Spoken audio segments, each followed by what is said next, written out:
Inside the trenches.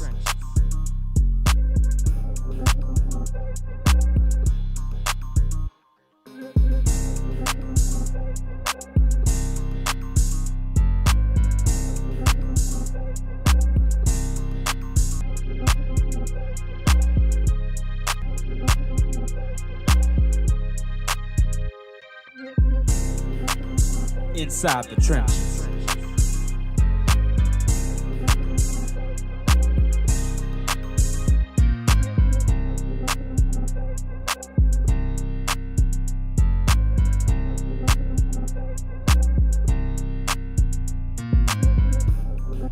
Dentro de las trincheras.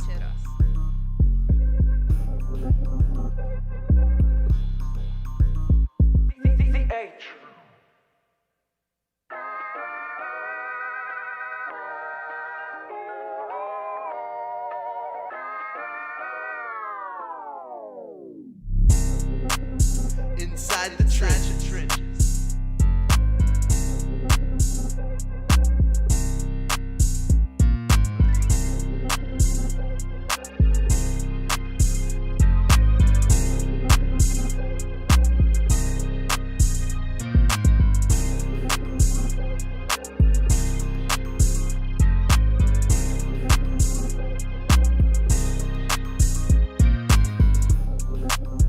Inside the trenches.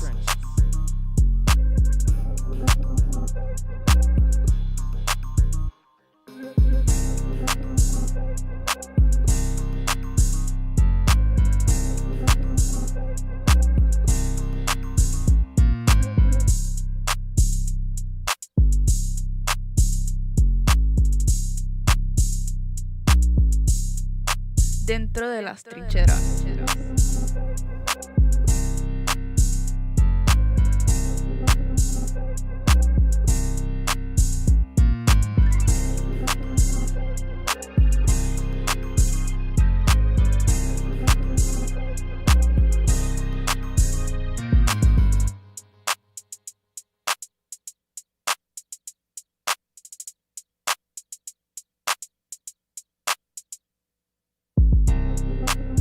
Inside the trenches.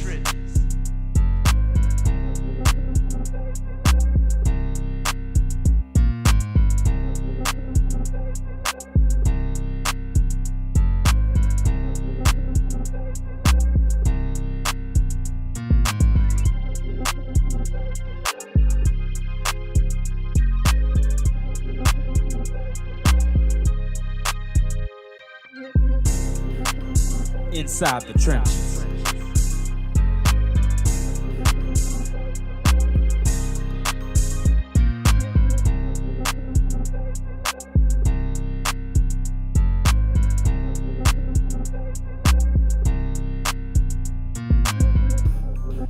Dentro de las trincheras.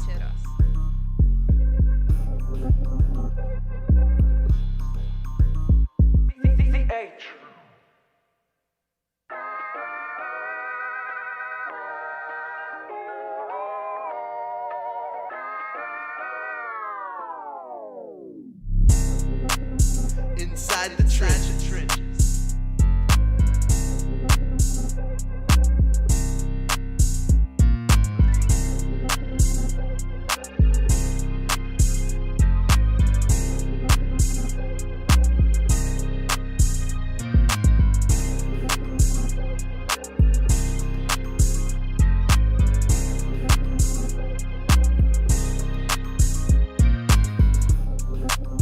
Inside the trenches.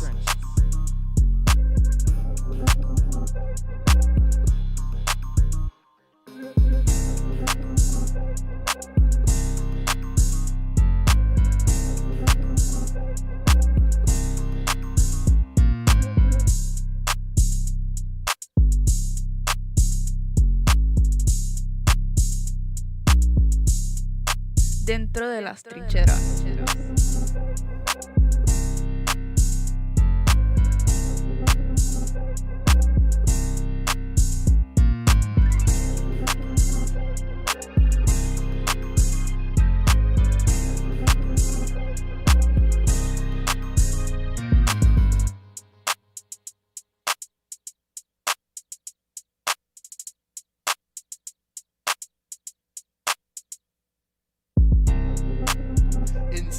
trenches.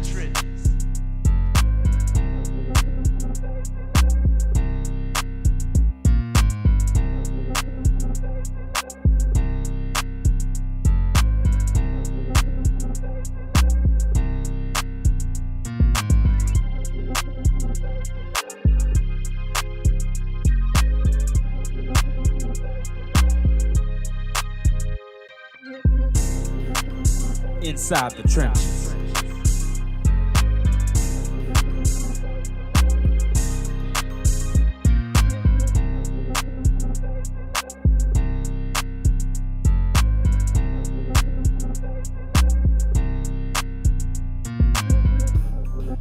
Dentro de las trincheras.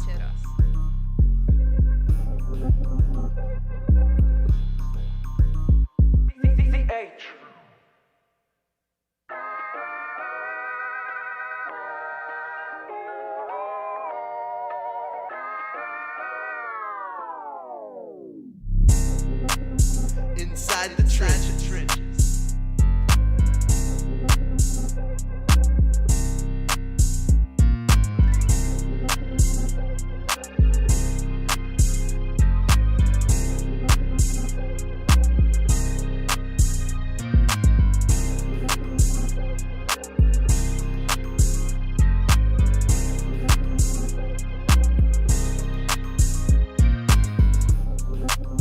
Inside the trenches.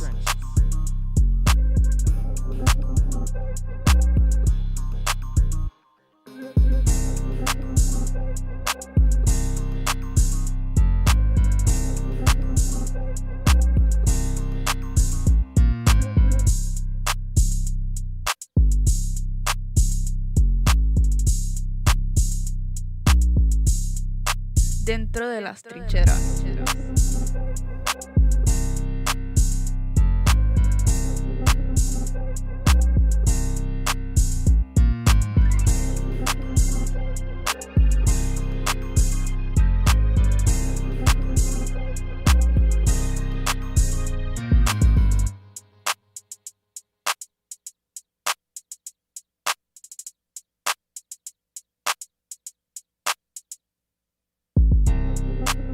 Inside the trenches.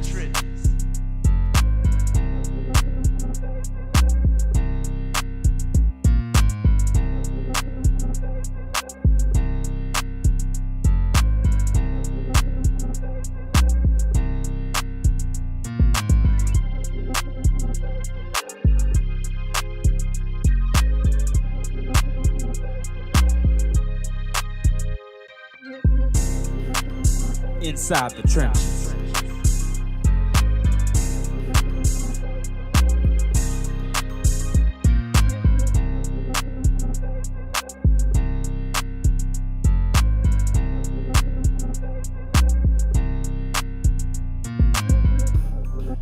Dentro de las trincheras.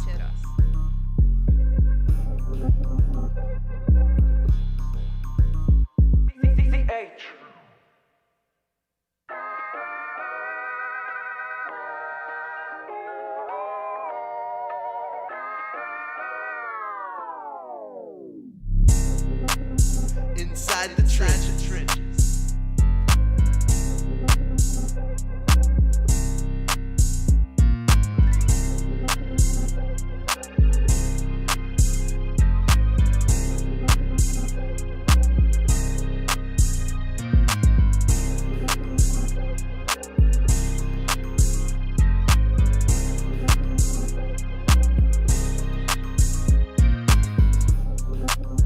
Inside the trenches.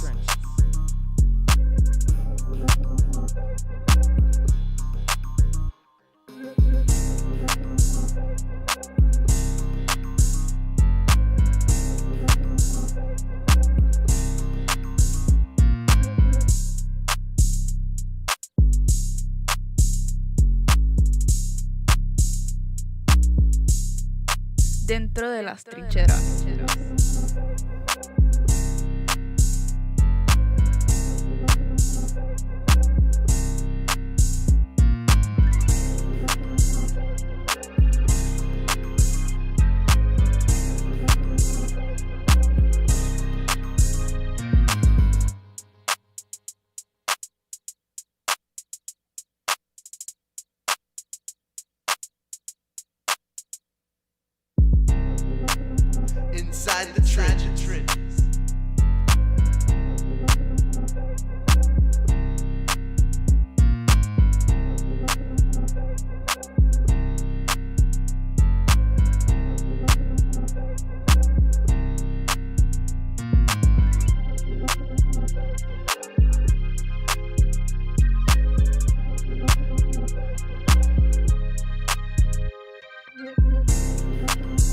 Inside the trenches.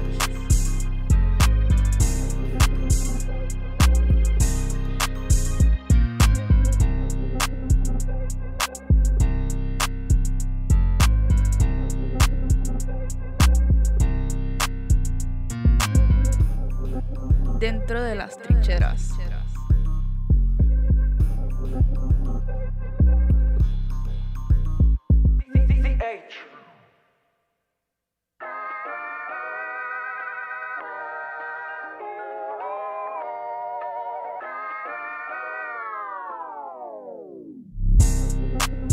Inside the trenches.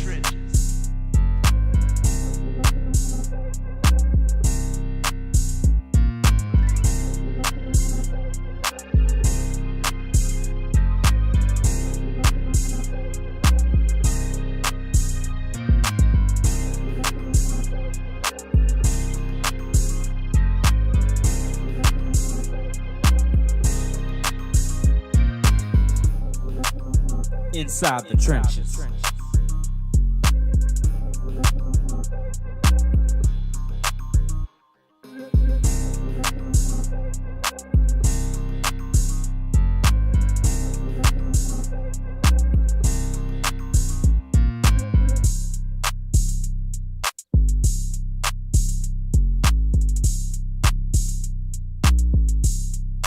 Dentro de las trincheras.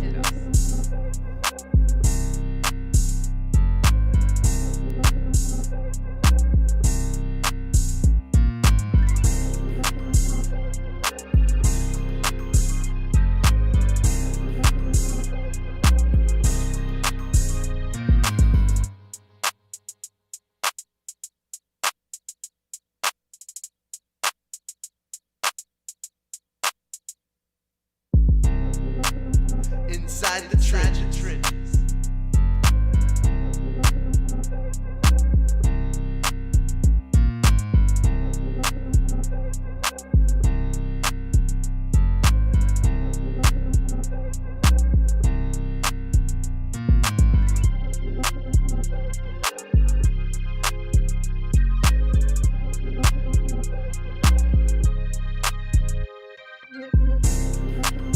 Inside the trenches.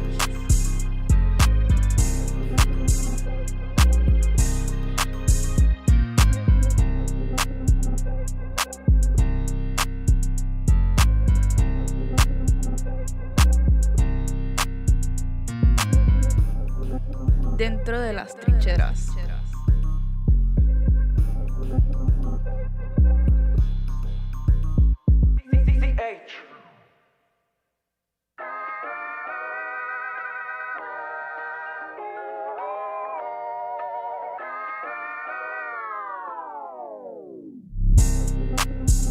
Inside the trenches.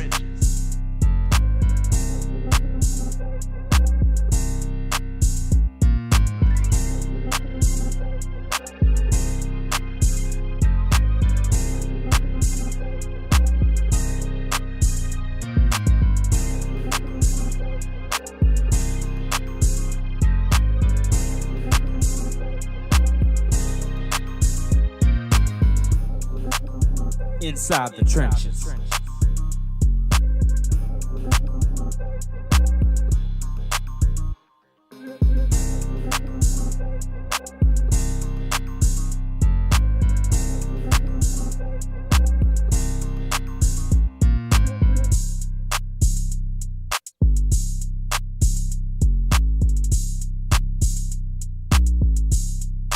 Dentro de las trincheras.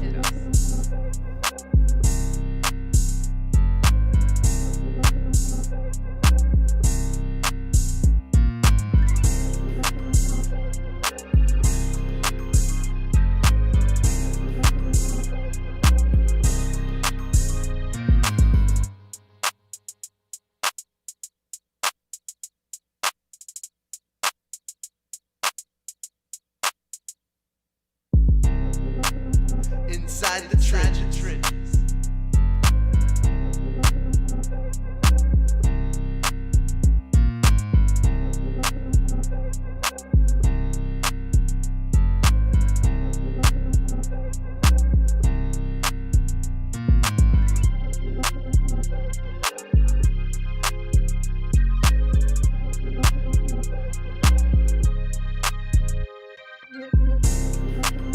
Inside the trenches.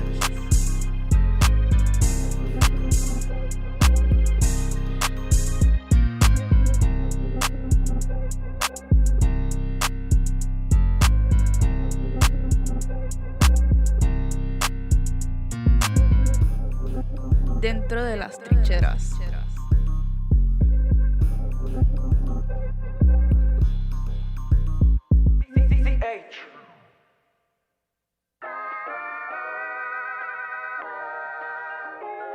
Well, hello, somebody. It's time to move your body. Welcome back to Inside the Trenches. I hope y'all had a great weekend. I'm here live with my homie CL NOLA. We got a little Chris in the building, and we're here at the Loyola Studios, baby, in beautiful uptown New Orleans. And we got so much we want to get into today. We will have our special guest join us. We'll be joined by Amani Cargo, defensive back from Tulane. We had Ali Mitchell in here last week. Enjoyed talking with him. Look forward to catching up with Amani. Lots of big stuff going on with the transfer portal out there in Baton Rouge, Louisiana. Then we got to open up with that. We're going to talk about LSU and how Coach Kiffin is doing excellent in the portal. And, of course, we got to go around the NFL, y'all. Crazy games. They call them Iceman out in Chicago, baby. We're going to bounce around the NFL, talk about some things. But before we jump into the show, I want to give a big shout out to my niece, Micaiah. Happy birthday. No doubt. January 12th. I'm like, oh, that's my niece's birthday, so shouts out to her. And big ups to all of our sponsors. Shout out to the Gordon McKernan injury attorneys. Get Gordon. Come on now and get it done. All day, every day, baby. Shouts out to them.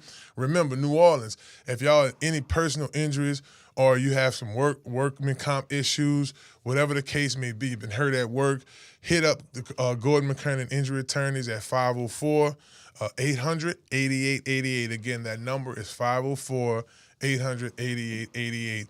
And check this out. We want to give a big shout-out to Health Nut System, Dr. Kendra and our crew over there.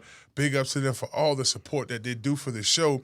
And in addition to the support for the show, Dr. Kendra has been talking about us. She may join us today. If not, she's going to catch us before the month is up to talk about her new line of workout drinks for the athletes and also her CMOS. So I can't wait to get her on the show. But if y'all get a chance to, make sure y'all go right now to stillbody.org.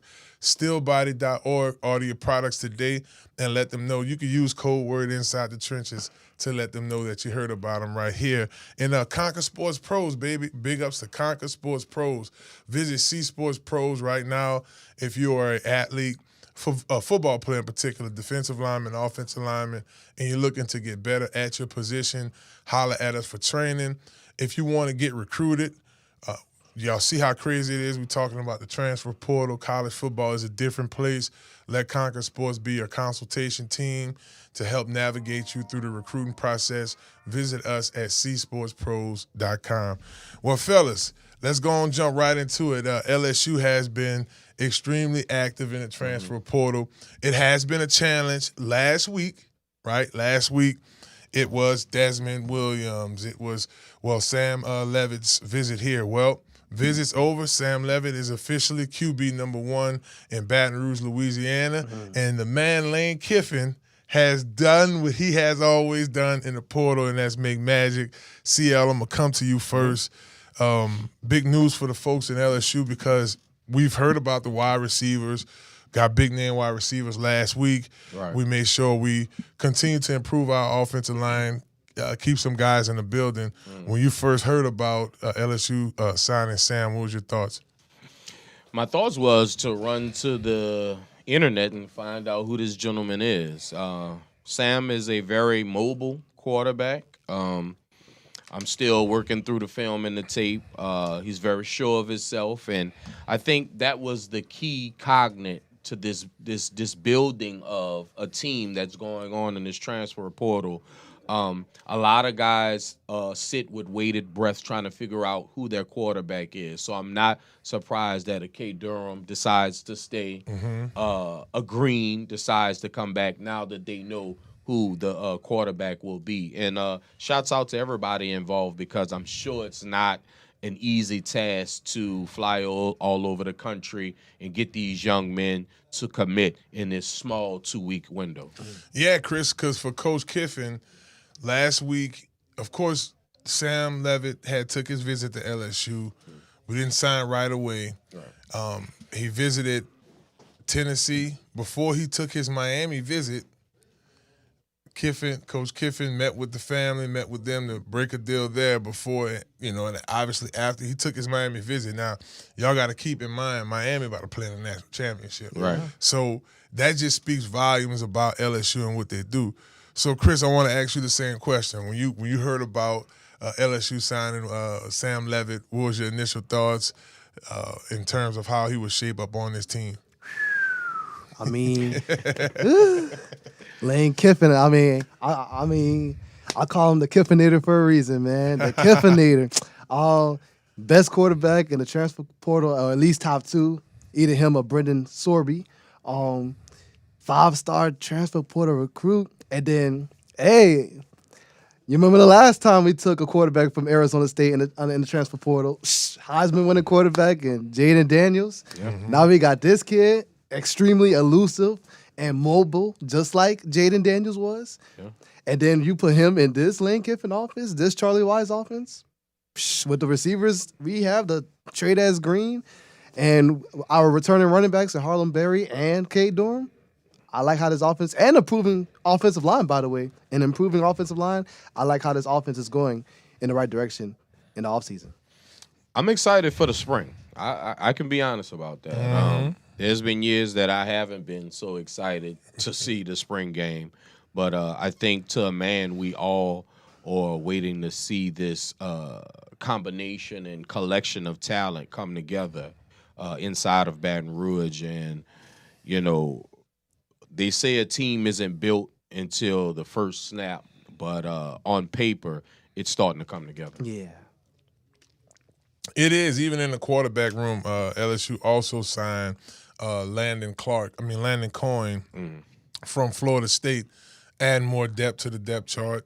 I heard we're looking at USC's former quarterback, who's in the I got Monday voice too, like a little. Come on, been talking all day, I guess. Excuse me, for our viewers out there, but I think it is interesting how it may look a certain way. Like, oh man, we're bringing in all these different receivers. Right. We know you could get a good receiver from right here in the New Orleans area, but sure. You got to go with good fit. When you start thinking about shaping a team, fit is where you got to start, huh, Chris? Fit, scheme, system. Absolutely. And culture as well, for sure. You got to fit the culture, got to fit the scheme. Definitely got to plug in the right pieces and make the right choices for the right players. And, yeah. And familiarity matters, too. LSU, as CL mentioned, was able to not only get Caden Durham, but Braylon Moore also signs back. He's your center, got the experience. Whether or not it's your, how could I say it, whether or not he wasn't your center, he was still a viable when not on a pub list. He was holding it down in the trenches with a struggling offense. So you do look at your tight end and Trey Green and what he brings to the table. You already know Coach Kiffin will utilize him much differently than we used him in our offense last year, and it's really spreading the ball around. I was a little bit worried, I didn't know if Caden Durham was going to want to come back, especially with us going to get Guillory and all the rumors about maybe some guys going to come over from Ole Miss, which we hadn't seen too much of Ole Miss in no moves. So from that perspective, Coach Golden was able to retain a lot of their players. So it's just that running back room. Coming back. It was a big question mark, and not just for us at ESPN. Not just for, the average water cooler conversation. I think for the young men that actually play a part in these games, you want to know who's going to be your teammate, especially in today's transfer portal.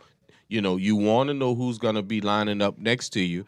And if you have time to wait, then you would wait. So we all happy that Mr. Durham decided to come back, because not only we feel like Mr. Berry is uber talented, and the other guys, because we were also kind of looking to see what Lacey would do. But it seems like he's going to steadfast. He's going to stay at Ole Miss with Frank Wilson, and we totally respect that.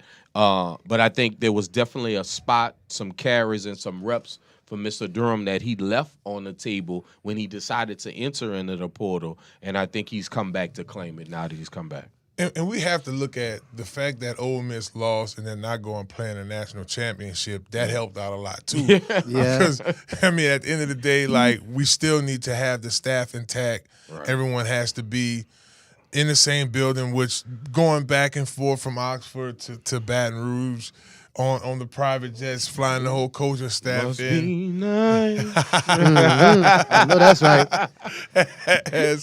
has been a challenge, but now the whole offensive staff and the already intact defensive staff could continue to focus on recruiting. If y'all just tuning in, baby, we're talking a little bit of LSU. Sam Levis, and we jamming over here at the Loyola Studios, too. Y'all might get hear that in the background. Sure. Our students are back over here, but we're talking LSU. Feel free to like, share, and comment on what we're talking about. Obviously, as we get closer to the transfer portal closing up, everybody's roster across college football is going to shape up. And if I'm not mistaken, they decided to not give Chambers the eligibility to return back to Ole Miss. Right, but he is going into court. So he's going to continue to fight. I don't know how well that's going to work. The question is, how long would it take for that decision to happen? Yeah. I don't think other universities and other entities could wait. The only people that could probably afford to wait is Ole Miss. Well, and I mean, and that's what it's all about. He want to go back to Ole Miss and potentially compete for another national championship. So Ole Miss is a team he is trying to go back. Now, for Ole Miss, while they fight this, they still need to find other quarterbacks in the portal, and I mean they're going to do that anyway. Yeah. As I know, Coach Kiffin probably want to have 3 quarterbacks, maybe a 4th to develop. But I mean, we're just in that era, y'all. This is the transfer portal era. This is big bank take little bank era. Guys are making short-term decisions for hopeful long-term gains, and I mean that's just the harsh reality. The time frame that we're in. When you look at this LSU, I know, Chris, you mentioned, CL, you mentioned about LSU going into the spring. When you look at this LSU's team as it shape up, what other areas would you want to see LSU go in the portal and get? I mean, you did lose a lot of offensive linemen. Yeah, and I'm famous for saying fortify the offensive line. That's right. And I love getting the big uglies all together, but there's definitely gonna be some interest in that defensive back area. Safety and corner, obviously losing a first-round draft pick in Delaney. Yeah. He'll be a first-round pick this year in the NFL draft. So, we know that they still have Pickett, and Pickett, I'm sure, can be their number one guy. But what's the second most important position at corner? But the second corner on the other side of a dominant corner. So I'm interested to see who's going to be that other guy on the other side of Pickett. And you want to provide depth. I know P.J. Woodland's coming back. Right. Him and Pickett got a lot of reps last year. Your guy left. Stamps left. I was just about to say he went to Arizona State. Yeah. Big ups to Ashton Stamps. I talked to the family this week. He's at Arizona State right now, so congratulations to him. The coaching staff loves him out there. He's projected to be a starter. So big ups to Lil Top. We call him Lil Top. I know. And Mama call him midget. I'm gonna call him midget. So big ups to him going out to Arizona State.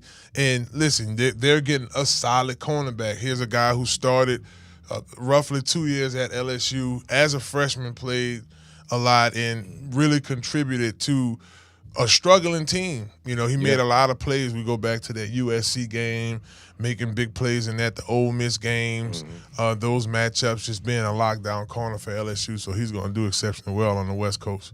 Blessings to everybody that jumps in that portal. I'm sure it's nerve-wracking, not only for the players, but the parents, the staffers, the recruiters, everybody involved. We sit here and we I wouldn't even say complain, but we sit here and we joust and go back and forth about, what's right, what's wrong. legalized tampering at times, and at the end of the day, it's just a small 2-week window that this all has to happen in the midst of the playoffs, in the midst of the championship runs. So it's not a walk in the park for anybody. And shouts out for everyone that is able to take that pressure off and make that signing. Well, it's a few things that we got to look at too, and I'm learning this thing as we all are, and obviously having to deal with it with Conquer Sports week in and week out with the different players that we advise. I look at it from this perspective, okay? So much push happens in this 2-week window with this portal being open. What happens is when this portal closed, and we could probably talk about this, I think we got like another 5-10 minutes left in this segment, so if we don't get the chance to finish talking about it. But what ends up happening is you have so many guys into this portal. Last week it was knocking on 7,000, if not right at 7,000. And at the end of this thing, you're probably going to still have about 4,000 guys still in the portal. Yes, sir. So that's the tough part. And some guys, and this is the harsh reality, I don't know the percentage right off bat, but I'm pretty sure it's large. A large portion of these guys, they don't get picked up. So I look at it from, and this is just free game for those who watching, I look at it from a perspective of don't be afraid to go down a level or two, to go back up a level. Especially if you didn't get a lot, if you're not a high priority guy in the portal. But there will be opportunities. There will be opportunities for guys, to go ahead and hop in the portal. I mean, excuse me. There will be opportunities for guys when the portal closed to go to other teams. Right. Because rosters still won't be full. Right. You got springtime injuries. You got still going to be tons of schools because they won't have a chance to get it all together. So I'm pretty sure they will have some spots open and roll like that. I was informed that our homie Monday again, Amani Cargo, West Bank's very own, is in the building. So he's actually going to join us for segment 2 as opposed to segment 3. So that's great.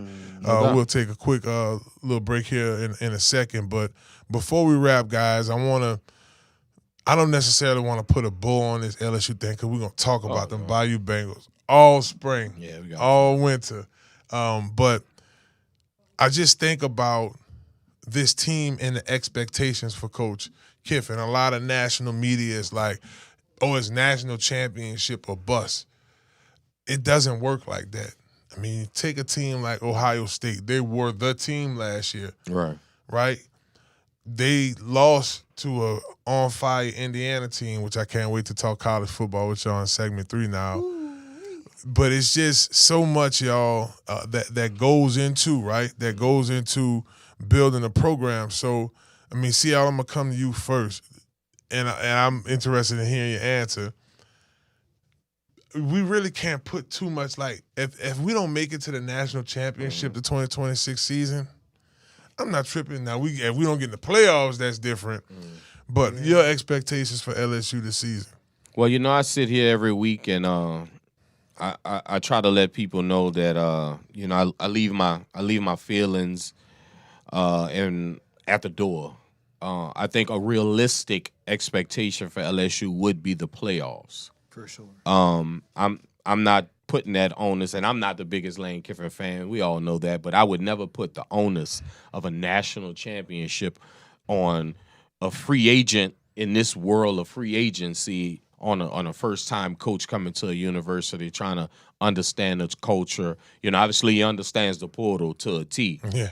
But, just trying to get with players and parents in this first year. So for me personally, it would be the playoffs. Just talent alone, it would be the playoffs, but respectfully. My expectations this year is to have a better season than we had last year. That's my expectations. So if it's the playoffs, hopefully it is the playoffs. Right. But I even can hope it's the SEC championship game. But if not, at least have a better season this year than we had last year.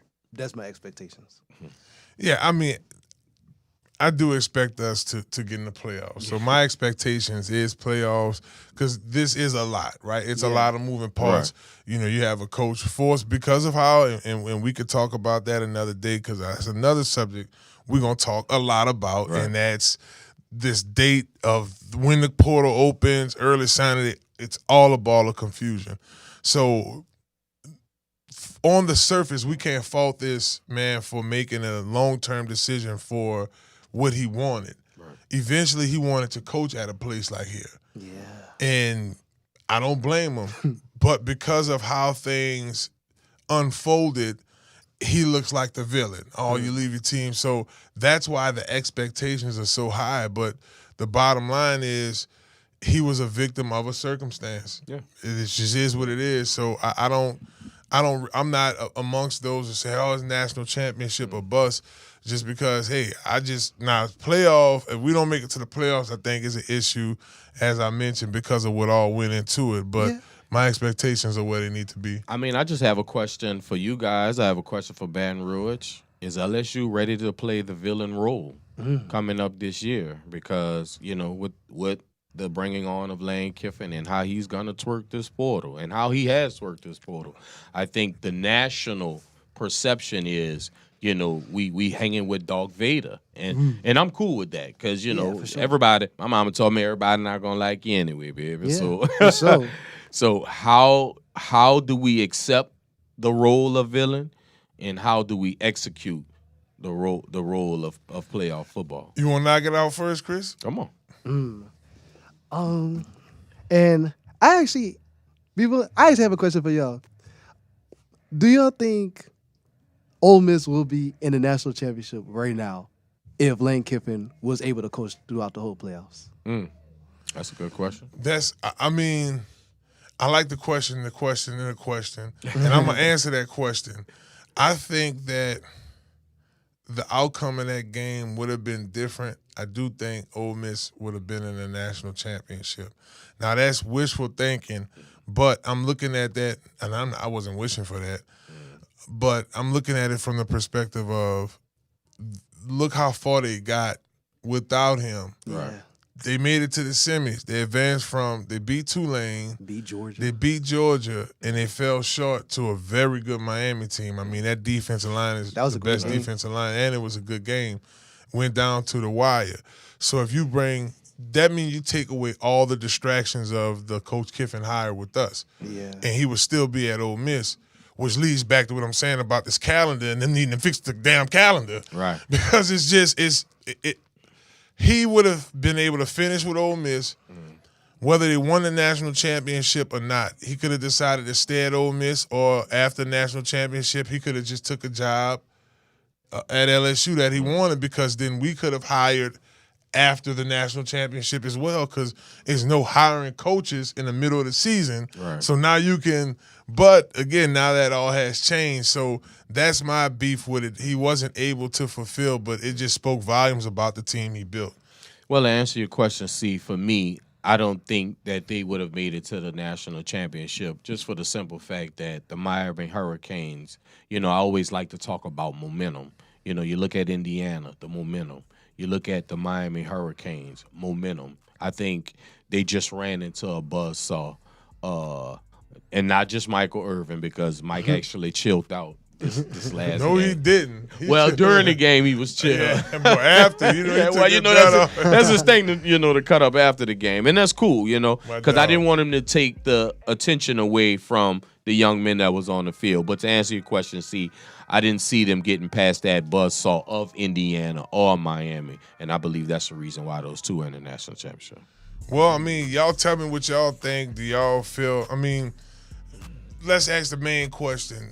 What are your expectations for LSU this year? Put it in the comment. Go ahead, put it in the comment. What's your expectations? I do expect us to make it to the college football playoffs. I do feel like with his coaching, the defense we have with Coach Blake Baker, the guys that we do have returning back to the team, and just trusting this staff, both offense and defense, to bring in the right pieces in the portal, which that was QB1. That was the number one guy in the portal, Sam Levitt. So Big up to LSU for making a Back big to move. back years, we're number one in the transfer portal. Baton Rouge, LSU. Hey, good, hey, y'all Best see what place that- to play football at. I mean, it don't Southern get no better than Louisiana. that. It doesn't get any better than that. So, I mean, that's my whole thing. And when y'all really like peel back the layers and look at it for what it is, you have 1 year to build a roster. 1 year. 10 months. That's hard to do. Most NFL teams, right? I'm gonna talk about Coach Pete Carroll's team years ago, the Seattle Seahawks of Legion of Boom. the Legion of Boom of the mid 2010s, right? You had Russell Wilson was a rookie. Rookie contract. Rookie Third round contract. rookie contract. So everybody I'm about to name, we talking rookie contracts or first and second year guys. You got Russell. You had Richard Sherman. You had E. Thomas. Cam Chancellor. You had Cam Chancellor.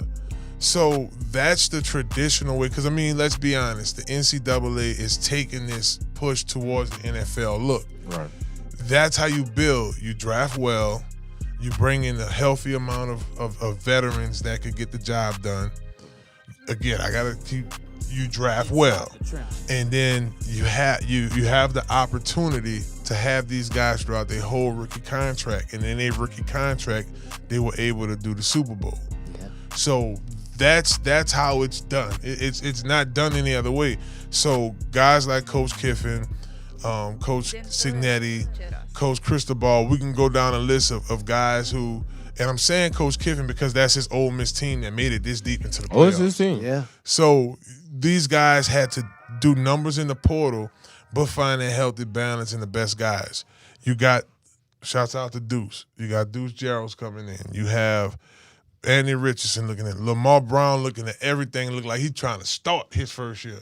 And this is coming from a former defensive tackle who was on two of the best defensive lines LSU could have possibly had. That boy looked serious. Oh, And he's that serious. group was, so that's the healthy balance of young talent. I'm not saying these guys do start right away or get a whole bunch of playing time, but you play them, you keep them a part of the culture. Right? Rotating in with the veterans that you have, and that's how you do it. And you got 1 year to do it because these contracts can expire in a year.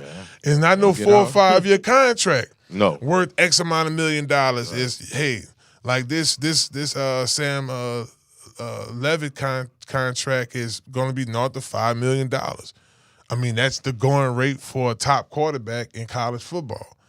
So much of that is going to be guaranteed, right? I mean, we can't really, thank you, P said we got about 3 more minutes left, so I can't really break down the particulars, but in some cases, guys are able to get a big chunk of the money up front. Right. You know, some schools do the month-to-month based on it, and that's how they protect the money.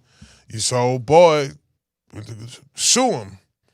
They went to go and put a lawsuit on Desmond Williams, Washington. Like, it's not a game, so you do have to – I just hope this thing gets to the point to where it doesn't have to be this sloppy, where you have to hire your coach before early signing period, which is way before Christmas, right? Let all of that stuff happen in the new year. It's more than enough time. This is what I pose, and I know we got to wrap. This is what I pose, and I hope it gives y'all a little time to get y'all comment. This is what I pose, y'all. Go ahead and move back the traditional signing day. Move the traditional signing day back to, like, treat it. I mean, I'm not telling y'all to adopt our culture year-round, but I'm going to call it the Mardi Gras rule. Come on. You know, let's do it the week after Mardi Gras or something in that nature. Now, I know this probably sounds crazy, but I have an answer for the academic side of it. I'll try to speed this thing up. So now that you move it back to like late February, you can now make early signing day either after Martin Luther King, right, which puts you after the national championship, Right. which puts you with the season being over. Right. Now, here's the catch, and I'll stop talking and let y'all talk. All the naysayers are going to say, what about the academic calendar? Well, these kids can sign, stay at their prospective high schools, do it old school like Mafia used to do it. I'm picking up CL's tablet because you can mail them tablets now. They got millions and millions of dollars now. It used to be a notebook Right. with the spring workouts in it. and then they can enroll in school in the summer. Problem solved. They sign with the team, right? We respect the academic calendar, so now they won't be able to enroll into spring ball. Just enroll in summer school. You know, there's a million people that get paid a lot more money than I do to get this situation straight. So I won't sit here and act like I have the idea or I have the actual calendar in front of me to get it all lined up. That's real. I just want it to be respectful for the students, the parents, the players, as well as the coaches and the recruiters, because this thing of ours is not the greatest fixture right now, and it is a work in progress. There's a lot of money being flown around, pun intended. There's a lot of people jet setting all over this country trying to fit into this time frame, and I just don't think it's the best fit for right now. But I have softened my heart on this situation, and I'll wait for them to get it together, because let's never forget that we want to do what's in the best interest of the student athlete. What you say, Chris? We got about a minute left here. I completely agree, because that's real what you just said about, you know, there's a lot of other people that get paid to do this, and we were just trying to imagine in our brains what we would do if we was in their position. But I completely agree. As long as it's respectful to the academic calendar, the coaches, the players, the family, I think that's all that matters at the end of the day. Well, y'all let us know what y'all think. I mean, that's my spiel. I hope it makes sense to y'all, but it will clear up a lot of the confusion. Will go, because it does spill into academics. Let's be honest. So, you know, we want to make sure the student athletes are getting their best deal. Big ups to the Gordon McKernan injury attorneys. Sure. That's right, baby. Get Gordon. That's right, and get it done. Big ups to him. And look, Gordon's he graduated from Loyola Law School, so shouts out to Loyola. And remember, if you're in the New Orleans area and you got in a car accident or you got injured at work, get with the G team, baby. Get Gordon and get it done. 504-800-8888. Let them know that you heard about them right here on Inside the Trenches. Y'all don't go nowhere, because when we come back, we'll have Tulane's defensive back, Amani Cargill, joins us. West Bank, baby, John Eric High School. Now over here with the Green Wave. We'll sit down and chop it up with him. It's Inside the Trenches right here on ESPN Baton Rouge.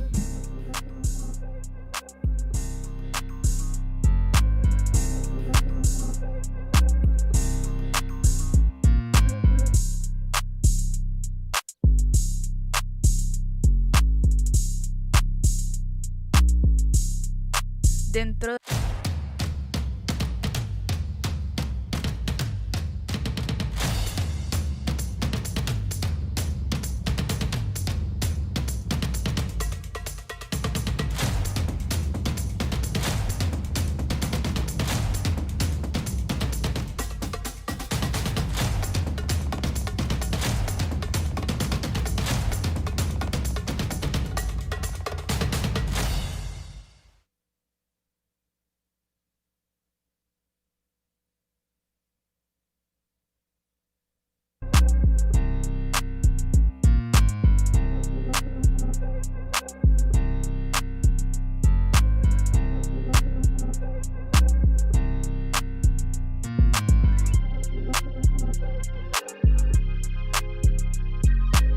Are you a high school football player who's tired of waiting on college coaches to notice you? What if I told you there's a way to get real colleges to reach out to you with scholarship offers and a financial package? If you are a junior or a senior who is serious about playing football on the next level and having school paid for, well, this video for you. Hello, somebody. Let me introduce myself. My name is Marlon Big Fave Favorite. As a defensive lineman, I won a national championship with LSU in 2007 and then won a Super Bowl championship with the New Orleans Saints in 2009. Today, I'm a part of a broadcasting team who does the pre- and post-game analysis for the LSU Tigers. You might catch me on other media outlets talking sports as well. But here's what I'm mostly passionate about. My real job is running Conquer Sports Professionals. At our New Orleans and Baton Rouge's facilities, We specialize in elite training for high school and college-bound football players. We provide position-specific training, strength and conditioning, and speed training to help our athletes dominate on the field. But that's just part of what we do. The big part of what we do is we help high school football players secure offers to play college football and pay for their education. Here's the reality most players face. High school coaches just don't have enough time to do all the recruiting work that you need. You show up to 7-on-7s and camps, hoping some coaches will notice you out of 500-some kids. What usually happens is you waste your entire weekend because nobody was actually watching you. Most guys just throw their applications into a void, hoping something sticks. That's not strategy. That's gambling with your future. Here's where we're different. We have a network of 1,000 coaches and scouts representing every level of college football, from Division I FBS, FCS, Division II, Division III, NAIA, and junior colleges. We start with a complete skill assessment. We discuss your football and your educational goals. Then, based off your talent, we personally contact coaches and scouts who are looking for exactly what you bring to the table. We don't send out emails. We make direct, personal contacts. Why does our approach work so well? Because me and my team here at Conquer has years of experience in the sports world. Our network is broad and vast, and we can get you in front coaches and scouts who can offer you a spot. Here's what this means for you. Number one, you never have to worry about what to say, how to say it, or when to say it. You just show up, play your best, and let the results take care of themselves. Number two, when a coach responds, we personally prep you for each call and visit. We walk you through what to expect, what to say, and how to make a strong first impression. Our team of former NCAA and NFL players manages the outreach, sending and replying to messages every single day. This makes it almost impossible not to get noticed by a college program. But we don't just reach out randomly. We write messages to show real intent, why you like their school, references to their program, and their academic reputation. We make it personal, real, and human. We have direct contacts and relationships with the decision makers. So a coach just don't see a name or a stat. They see you, a player that belongs in their locker room, and they trust that we will only send players that fits their program. Now, I can't cover everything in this short video, but if you like what you heard so far, or if you're even a little bit interested, click the link below and book a call with our team. Worst case scenario, you leave with a clear plan on how to control your recruiting process. Best case scenario, we work together and you sign a college offer with a scholarship. And if it doesn't work, we'll keep on working. We'll find a way to get you somewhere. There are tons of opportunities out there, and we'll help you discover them. So is this worth 30 minutes of your time? Absolutely. The only real risk is doing nothing and watching another season go by without hearing from a school you should be playing for. Even if you're unsure or on the fence, book a call anyway. The application just takes minutes. And if we can't help you, we'll let you know right away. Click the link below and we'll see you on the call. Hello, somebody.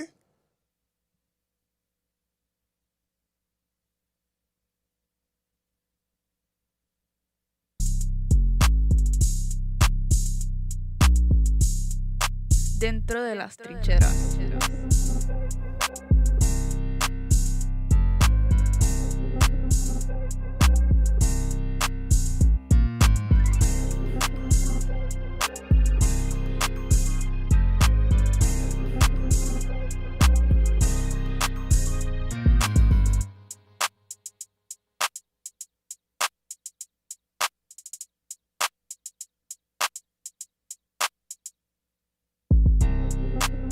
Inside the trenches.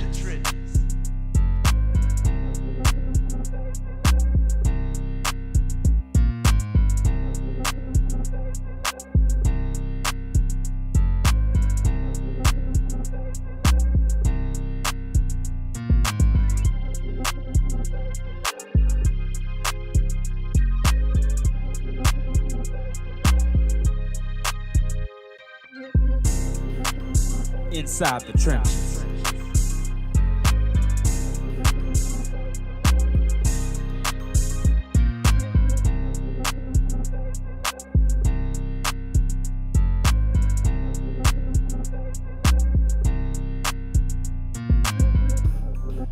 Dentro de las trincheras.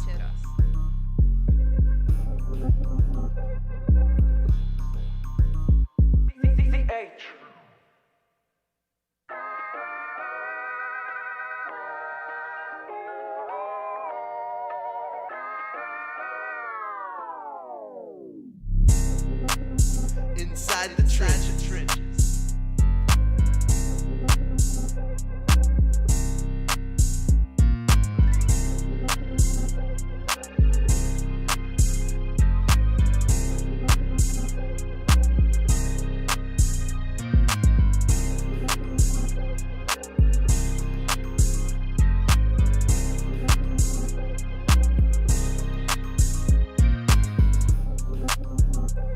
the trenches.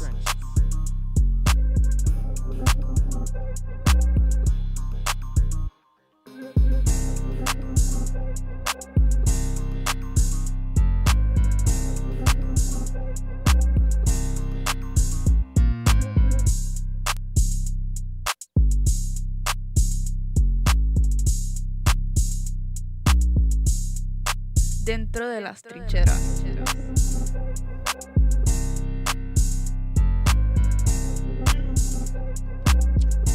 Well, hello, somebody. It's time to move your body. Welcome back to Inside the Trenches. It's your host, Marlon, Big Favorite. And last week we had a Tulane football player. Yes, we did. And it looks like we're going to have another one this week. Oh, we got one, baby. Why not? Just did. Why not? We got Amani Cargo on the show. Monty, welcome back to brother. Inside the Trenches. What's up? Welcome. And we say back to the show because he was here last week with his partner, Oliver Mitchell. Big ups to Oliver for coming on the shout show out last to week, Oliver, too. my dog. And I like this, man. We're right here at Loyola. We got the Tulane students and student athletes right across the way. And listen, y'all, it's always good to have y'all on the show. Sure. And also, we want to send a big shout out to Dr. Kendra. Big ups to Dr. Kendra, Health Nutt System. Remember, if y'all trying to get y'all bodies like me and Amani's, well, he in much better shape than me. Hello, somebody. Be sure to hit up Dr. Kendra. She got the CMOS products. We gotta get him a couple samples of of her new still body, her still body, and her new line workout products for the athletes. Okay. So yeah, definitely got to get some of those samples over here. Big ups to Dr. Kendra and Health Nut System. Remember, visit stillbody.org for more information. Let them know you heard about them right here on Inside the Trenches. So let's start here, right? You're defensive back at Tulane. You're going into what, your second, third season? Third. Third? Yeah. Okay, your third season. So, excuse me. Felt like something flew in my mouth. Pause. You gotta see that now. Goddamn mix. That's all they want. That's all they want. But I'm glad I'm live. Y'all saw look like something. Yeah. Goddamn. You gotta say that for everywhere you go. But what has it been like at Tulane the last few years? Obviously, y'all been in the college playoffs. You know, you were part of the transition, if I'm not mistaken, between Coach Frisch. No, your first year was Coach Summerall's first year. Yeah. So the last 2 years, talk to us about that at Tulane. The last 2 years, to be honest, it was been a good experience. You know, my first year, we was winning. Then we didn't finish the season off right. We lost 3 straight. We lost to Memphis. Then we lost the championship game. Then the Gasparilla Bowl to Florida. Mm-hmm. So that the end of that season was just a whole roller coaster. But this season here, honestly, it was big. You know, we made it to the playoffs, and this season was a roller coaster too. We lost to UTSA, so when we lost to UTSA, we thinking like, oh, like we have no chance like to make the playoffs, obviously. Mm-hmm. But we still had more games to play. So the next week, I feel like the loss to UTSA made us lock in for the next week versus Memphis. And Memphis was ranked in the CFP. Yeah. It was ranked 12th. Yeah, it was up there, yeah. It was ranked. So I feel like that made us lock in to make us go into Memphis and beat them. So y'all really started believing, was it after the Memphis win or like the momentum of the season, like, man, we got a chance to make it to the college football playoffs before UTSA lost? Because, I mean, that did throw a lot of us off because it's like, man, this Tulane team about to run over them. And obviously that was y'all wake-up call game. Yeah. Honestly, I feel like we knew we had a chance, like, the whole season. But I feel like the part that I feel like what made us a team, all the close games we had, and we came back and we won, like the South Alabama game. We started off, they scored 14. We came back, scored 21 unanswered. And the end of the game was the end of the game, but the score was closer than what the game really was. Then what game it was? The Army game. That was a crazy game. That being a high game, emotional game for us. They beat us last year in the championship game. So like that being a close game and us, coming out with the win. That game, then the ECU game, us starting fast, letting them come back, then we fought back to win. So those games, like the games like that, I feel like, showed our brotherhood and how strong, like how tough we was, how gritty we was. For us to bring those teams to the deep end, or we be in the deep end and we come out alive with the win. But I feel like the whole momentum of the season was really like, it was straightforward until the UTSA game. Like, because we did go on there thinking like we go, they lost to Temple, we go beat these people, then they give us a wake up call that fast. So like before that, like we knew how teams are like we dominate the conference, like it's our conference. So like we know like if we win this conference, we gonna have a big chance to go to the playoffs. So like the G5 bid come from Boise had it the prior year, but that because they had the boy Genty. He was just But once we seen like the other teams dominating like USF and Memphis when USF beat Florida, and who else they beat? They beat Florida. Yeah, and they lost to Miami, but when they beat Florida in that game, we were like, oh, it's real. So after that, we knew like the winner from our conference gonna go to the playoffs. Yeah. Well, brother, every time y'all come up in here, I'm proud as a peacock because, I've been a fan of Tulane, and I've had brothers and friends go to Tulane before you were born. And one of my favorite things is to ask is, or request for you guys to tell the people where you're from, because every one of y'all is a success story. Tell the people where you're from, brother. I'm originally from I'm from Kennedy Heights. It's a little small. The Heights. The Heights. Say it with your chest. I'm from Kennedy Heights. Small town on the West Bank. Some people know it. Some people may not know it. Some people call it Avondale, but Come on. it's two separate things. But Let them know. It's two separate things. Like they got Kennedy Heights and they got Avondale. But I'm from Kennedy Heights. I grew up there my whole life basically. Since I was 5, love with my grandma, my mom. Yeah, I just that's where I'm from. And look, check this out. For our LSU fans out there, that's why the legendary Skylar Green's from Kennedy Heights. So Exactly. it's no, what's your 40s, like a 4.2, 4.3 as well? 4.3. See, there you go. That's they got speed back there in Kennedy Heights, so that just speaks volumes about that area. And growing up on the West Bank, just knowing about the athletes that come from off the West Bank just in general. Mm-hmm. Okay, so you're in high school, balling for John Eric, and y'all, and that team now from my other partner from John Eric played at LSU, Thomas. Z. Yep. My little nephew Khalil Coleman, I was telling you about him. I mean, we could go down the line of all the athletes that y'all had over the years. When you were deciding where you were going to go to school, you had a couple of schools looking at you. Tell me who those two schools was and what ultimately made Tulane the right decision for you. Coming out of high school, I only had 9 offers. But I had Only had 9 offers. One time for the onlys. I only had 9. Well, I had Texas Tech, Memphis, obviously Tulane. I had Marshall. That's who else I had. That's 4. I had Must be nice. I had Southeastern. It was actually my first offer. Okay. Southeastern? Yeah, that was my first offer. I went to their camp, ran that 4.3. There you go. That was from there. Right there. Yeah. Going to my sophomore year. No, going to my junior year. I had SEMO, Nichols. Who else I had? Miami of Ohio. Okay. Yeah, so you were getting some pretty good offers, and did you take all your visits, or you took a few of them? I I took one, Tulane. Wow. Oh, that's That's a bit big. different. Yeah. That's big. Yeah. I mean, you took the Tulane visit and you just knew your answer from there. That was the first visit. Because I know you said Southeastern was the first offer, so Tulane was the first visit yeah, like and the last visit. see Tulane. So Summerall.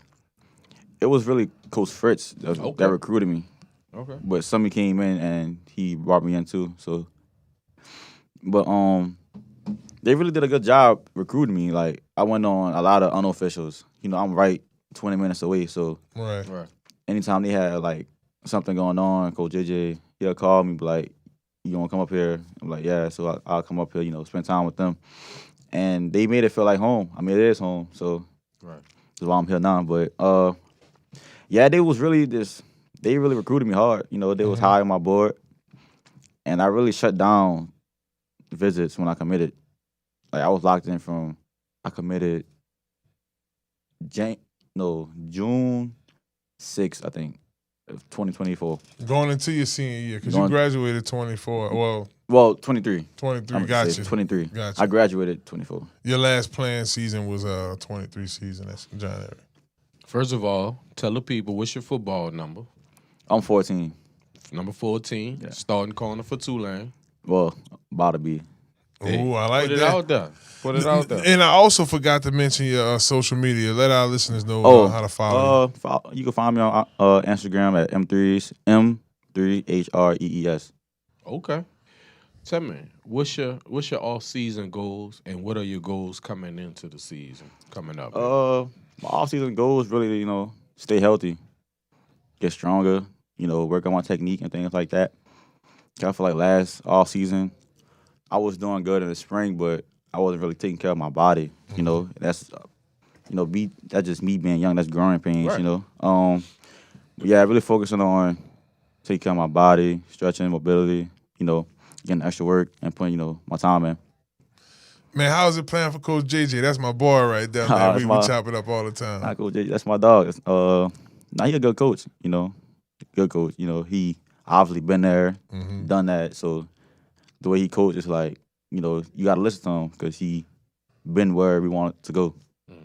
Yeah. The one thing I've noticed, not just with you, not just with Ali, not just with your other teammates, that you guys are really locked in this brotherhood that's going on uptown in New Orleans. What would you say is the biggest contributor of y'all, not just y'all success, but y'all staying together, not too many cats entering the portal? What would you say it contributes to you guys' success and y'all brotherhood being locked in so much? The culture. The coach at Tulane, the coach we that's been at Tulane, that been around and that's staying at Tulane. And I feel like, just the coach in general, we have a good coach over there. Winning football since, 2022. The 2022 team built that culture and that standard, the standard there. And also just the team being player-led, I feel like that's the reason why we've been so good the past years, because the team been, like, player-led. Our coaches say our coaches don't play in the games, Right. We do. Exactly. So we can go as far as we take it, and just being together, having a brotherhood. Like during the off season, during the summer, Coach Summy did a good job, like very good job of like doing team activities, making us get to know each other, things like that, and just we brothers. So like just a bond there, like everybody in the locker room talk to each other. I know, like, I talk to everybody. That's the type of person I am. Like I know everybody's name. They know me because I'm a type of person I am. And I just feel like we put in so much work together. It's hard not to be brothers. Like all the hot summer days, the hard Yeah, this is New Orleans, bro. It's hot out here. hot camp practices, even in the spring. So, it's hard to not be brothers, putting all that, hard, sweat and tears and just to play the game, like having the same goal, If y'all just tuning in Inside the Trenches, we're joined by Tulane's DB, Amani Cargo. Y'all be sure to follow him on what it is again? M3s. M3s, you know what I'm saying? I knew it was something like the M3s. And look, just put in M3s, it's going to pop up, baby, definitely. You play a difficult position. Most people feel like you got quarterback, you have, some would argue, between the middle linebacker and your front side corner. Tough positions. You're on the island. It's cover one. It's nothing you can do. You trip up, touchdown. Right. When you look across the NFL, and I know as a college student athlete, you watch your position across the league. That's what I love to do, watch NFL guys that play the position I play so I can see how to get better. If you had to name 3 defensive backs in the NFL right now, who are the best? Who you think are the top guys? Give me Surtain, Stingley, and it's hard. Like, they got a lot of good ones. The three tough, huh? Yeah. I mean, what is? Nah. Give me Stingley, Surtain. I like. Dang, yeah, it is hard. They got. It's hard because And today Monday. when Jalen Ramsey can really go, and it's today Monday. You look at Jalen. Yeah, it's tough because some of these guys aren't healthy. I mean, Sauce, I think, is pretty good when he could be like top 7 here. There. Yeah. But those two you named, Surtain and Stingley. Oh, I mean, yeah. and I'm not being biased because me and Chris could do that easily with Surtain being your partner, his dad, and Stingley being your pie. yeah, but you know, so his dad. So obviously we've watched those players come up from like Lil Jits. I remember watching Lil Stingley. Like Stingley used to. Not when I was there. I was still bouncing around the NFL, but the year before I got there, my teammates told me Derek Stingley used to be running routes and covering routes with the arena players. Wow. He like 7, 8 years old. Like he young. So having a dad that does that, I see that, and the same thing with Surtain. Sure. And it doesn't surprise me. Both guys are in the playoffs right now, so your list is pretty good.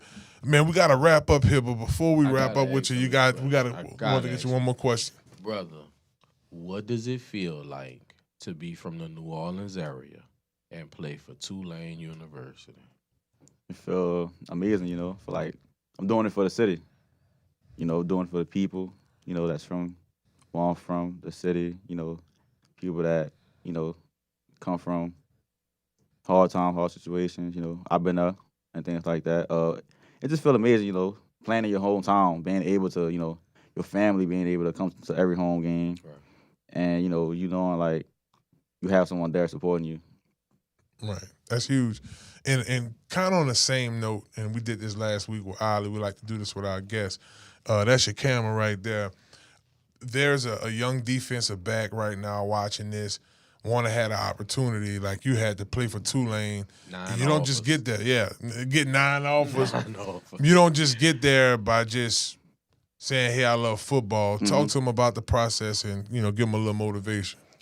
The process ain't like, The the process like not easy. It's not gonna be easy. You gotta put the work in, the time. You gotta make sacrifices. Like if it's from like people that you hang out with, the game, or like doing some everyday activity just to be like best version of yourself. And you gotta stay consistent. Be yourself. Stay positive, days not gonna go your way all the time. And you just know like when the day not your day, there's always tomorrow. Yeah, that's big time. Right? Tomorrow brings a better you, a better me. Yeah. He's a singer. Yes, indeed.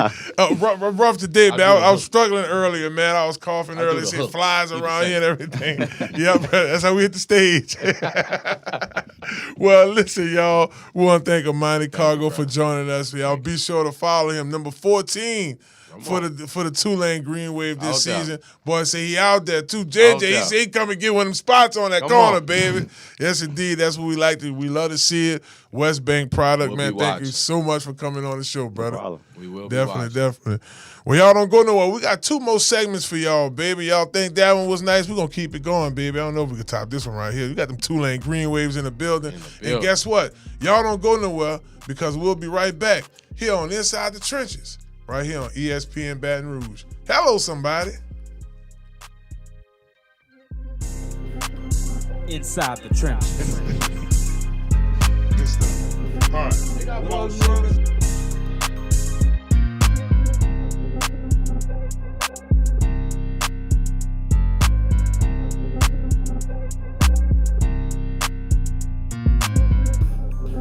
Dentro de las trincheras.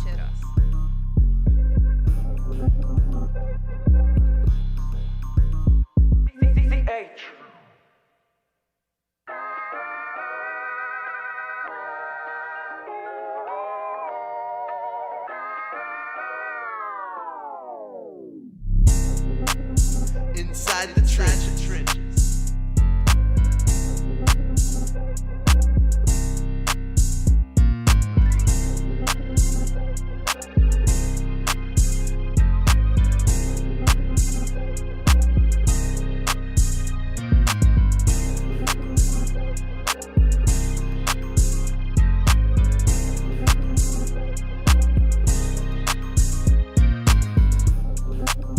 Inside the trenches.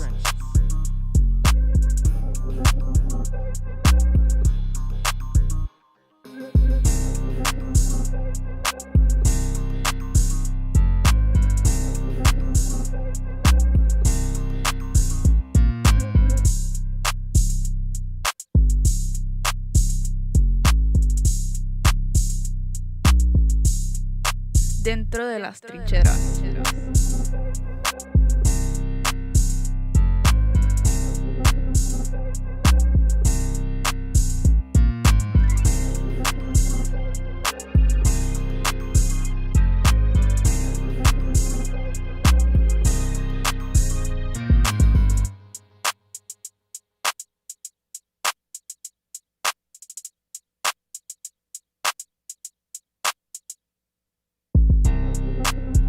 Inside the trenches.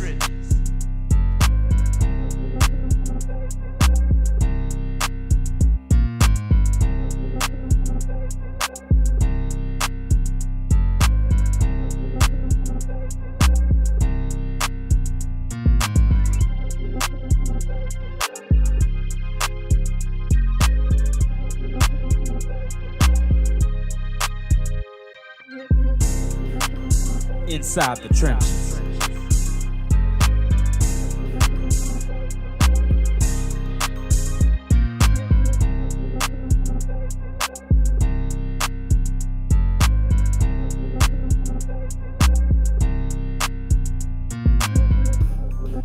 Dentro de las trincheras.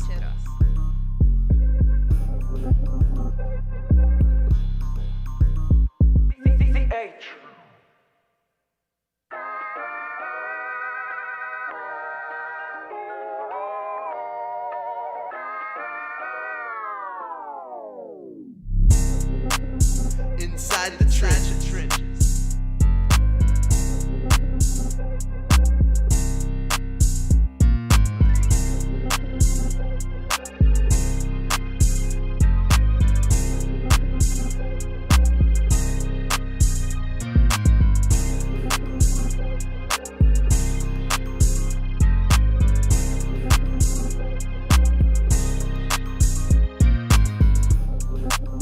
Inside the trenches.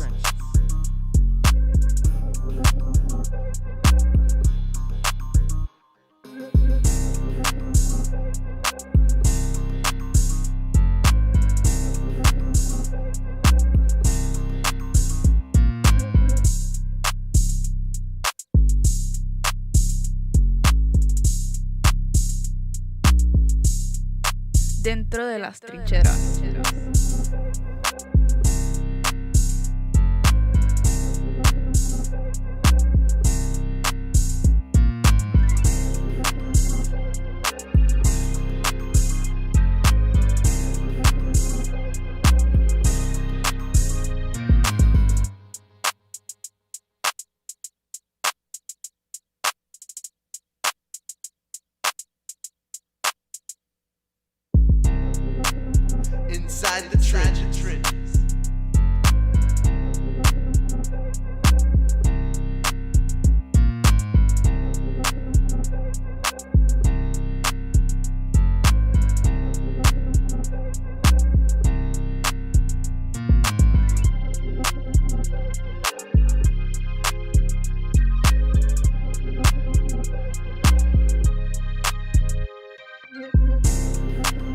Inside the trenches.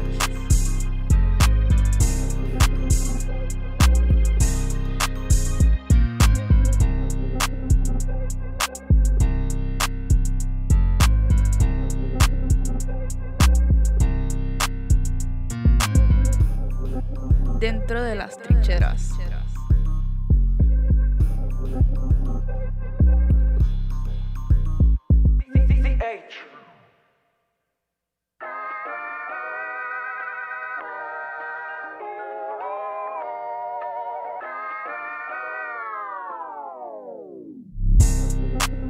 Inside the trenches.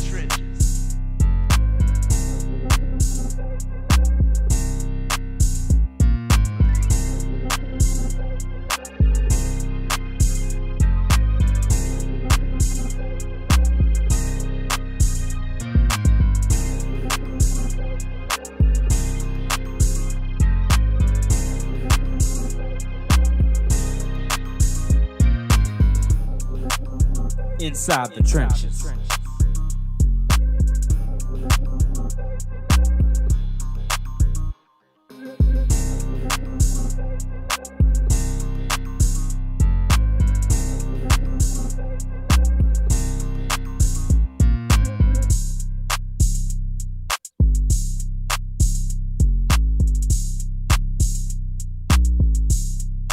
Dentro de las trincheras.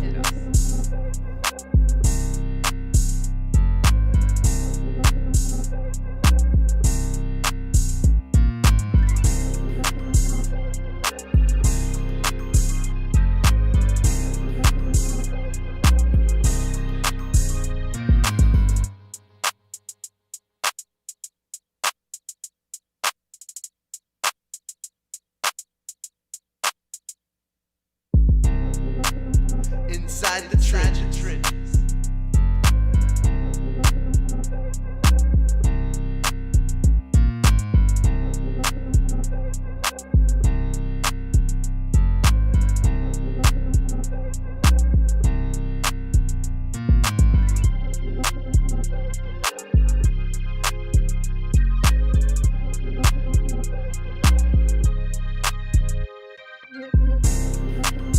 Inside the trenches.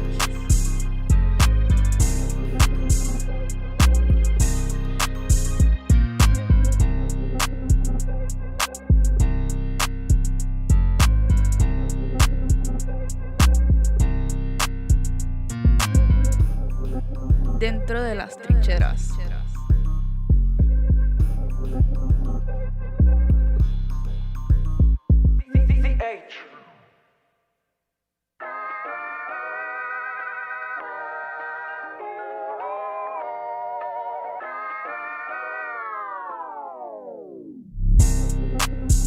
Inside the trenches.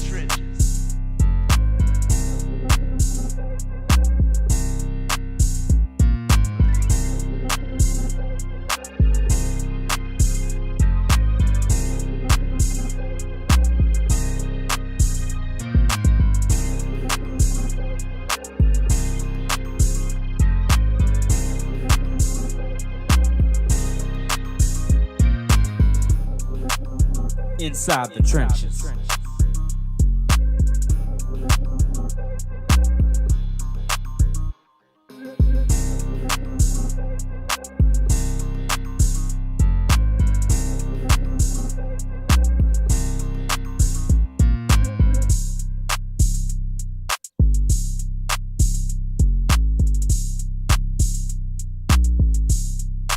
Dentro de las trincheras.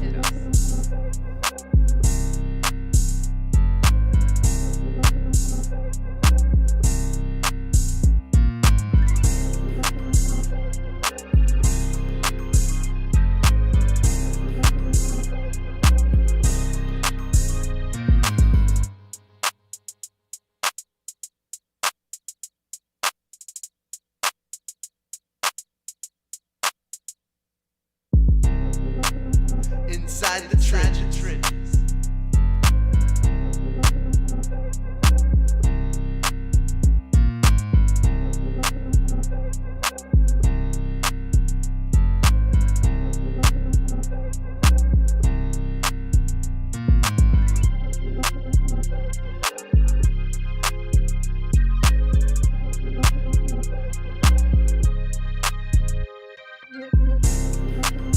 Inside the trenches.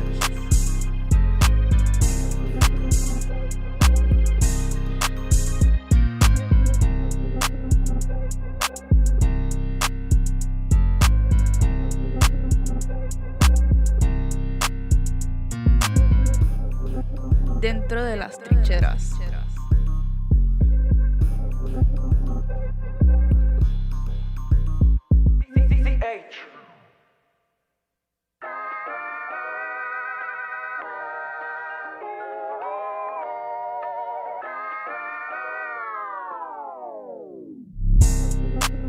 Inside the trenches.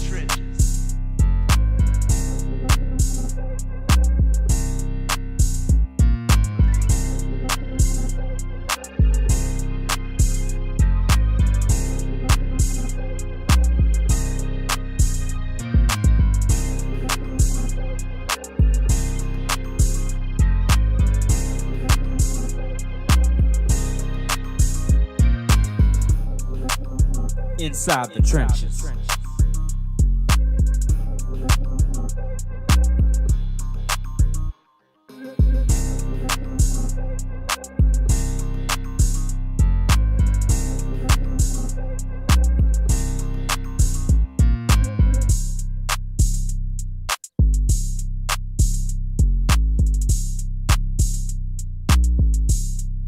Dentro de las trincheras.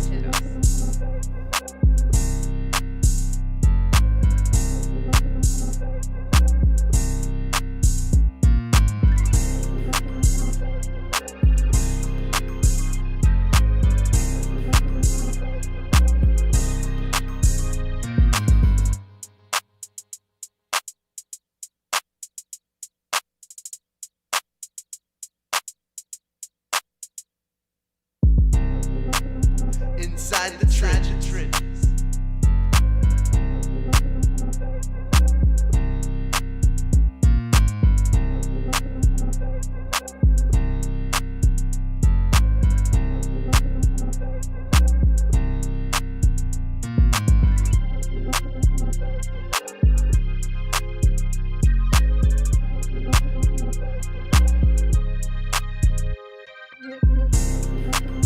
Inside the trenches.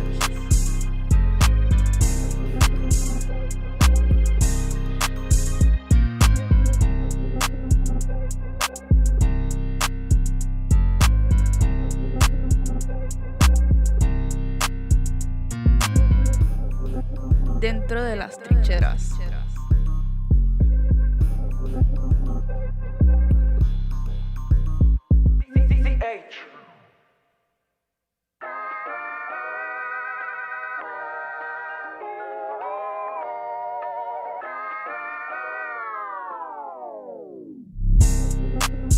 Inside the trenches.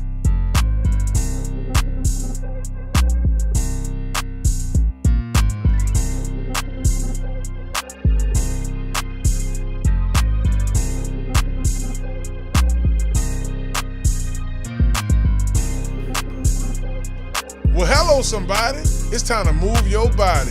Welcome back to Inside the Trenches. It's your host, Marlon, Big Favorite, and thank y'all so much for hanging with us. Big ups to Amani, Cargo, for joining us on the show. Tulane's defensive back. Them boys balling, man. See, he ready for next season, and he had his buddy Kellen in there with him. So one of his teammates, wide receiver, is going to probably more than likely be joining us here in the next few weeks. I'm liking this flow of Tulane players coming through, hollering at us, man. It makes sense. Loyola, Chris, y'all right here. Right. And, you know, they're right there. And Everybody love a playoff player. everybody love a playoff player, baby. So once again, big ups to the Green Wave for a successful season. Definitely. May they continue to do good in the portal and continue to strive and put Louisiana football on the map like our Tigers do too. So, fellas, we will talk about the Saints next segment, but here for the next couple minutes, I just want to go around the NFL, talk about some teams, some players.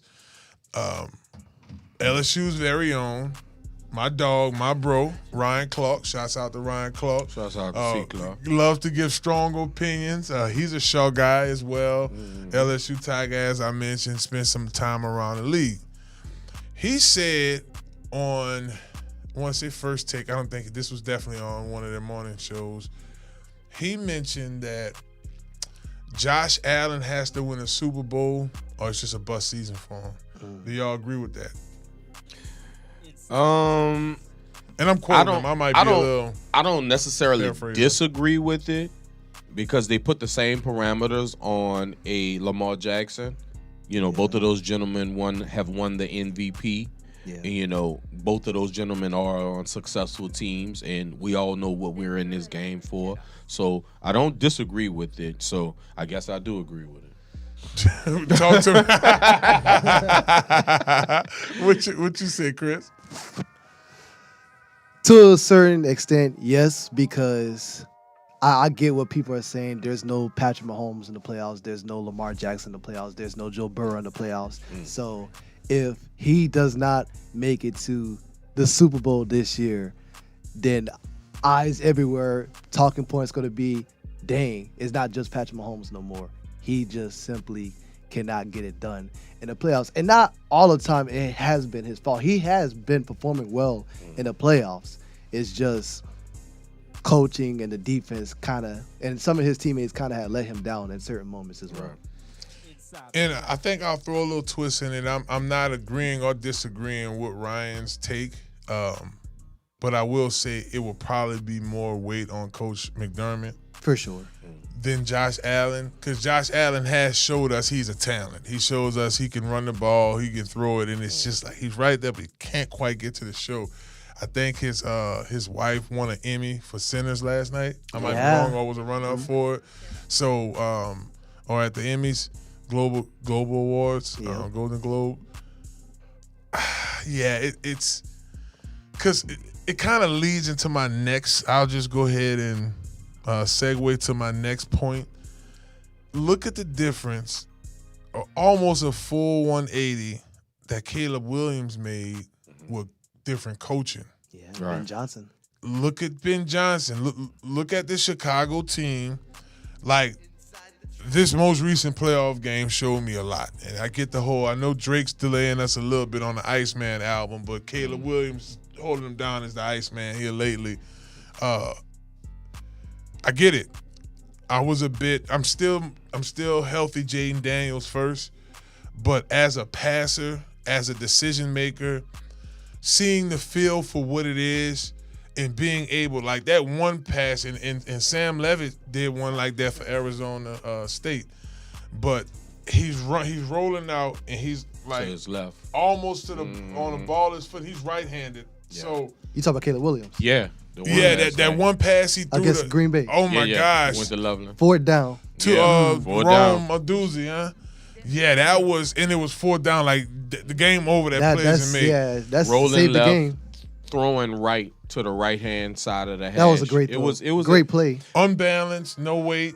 And we've seen Mr. Williams make plays like that at USC. Yeah. And football, and not to sound so cliche, football is the ultimate team game. For sure. And even if teams are exactly matched up together, there's no one better than the other. It's usually the quarterback that takes you over the hump in situations where comparison is always there.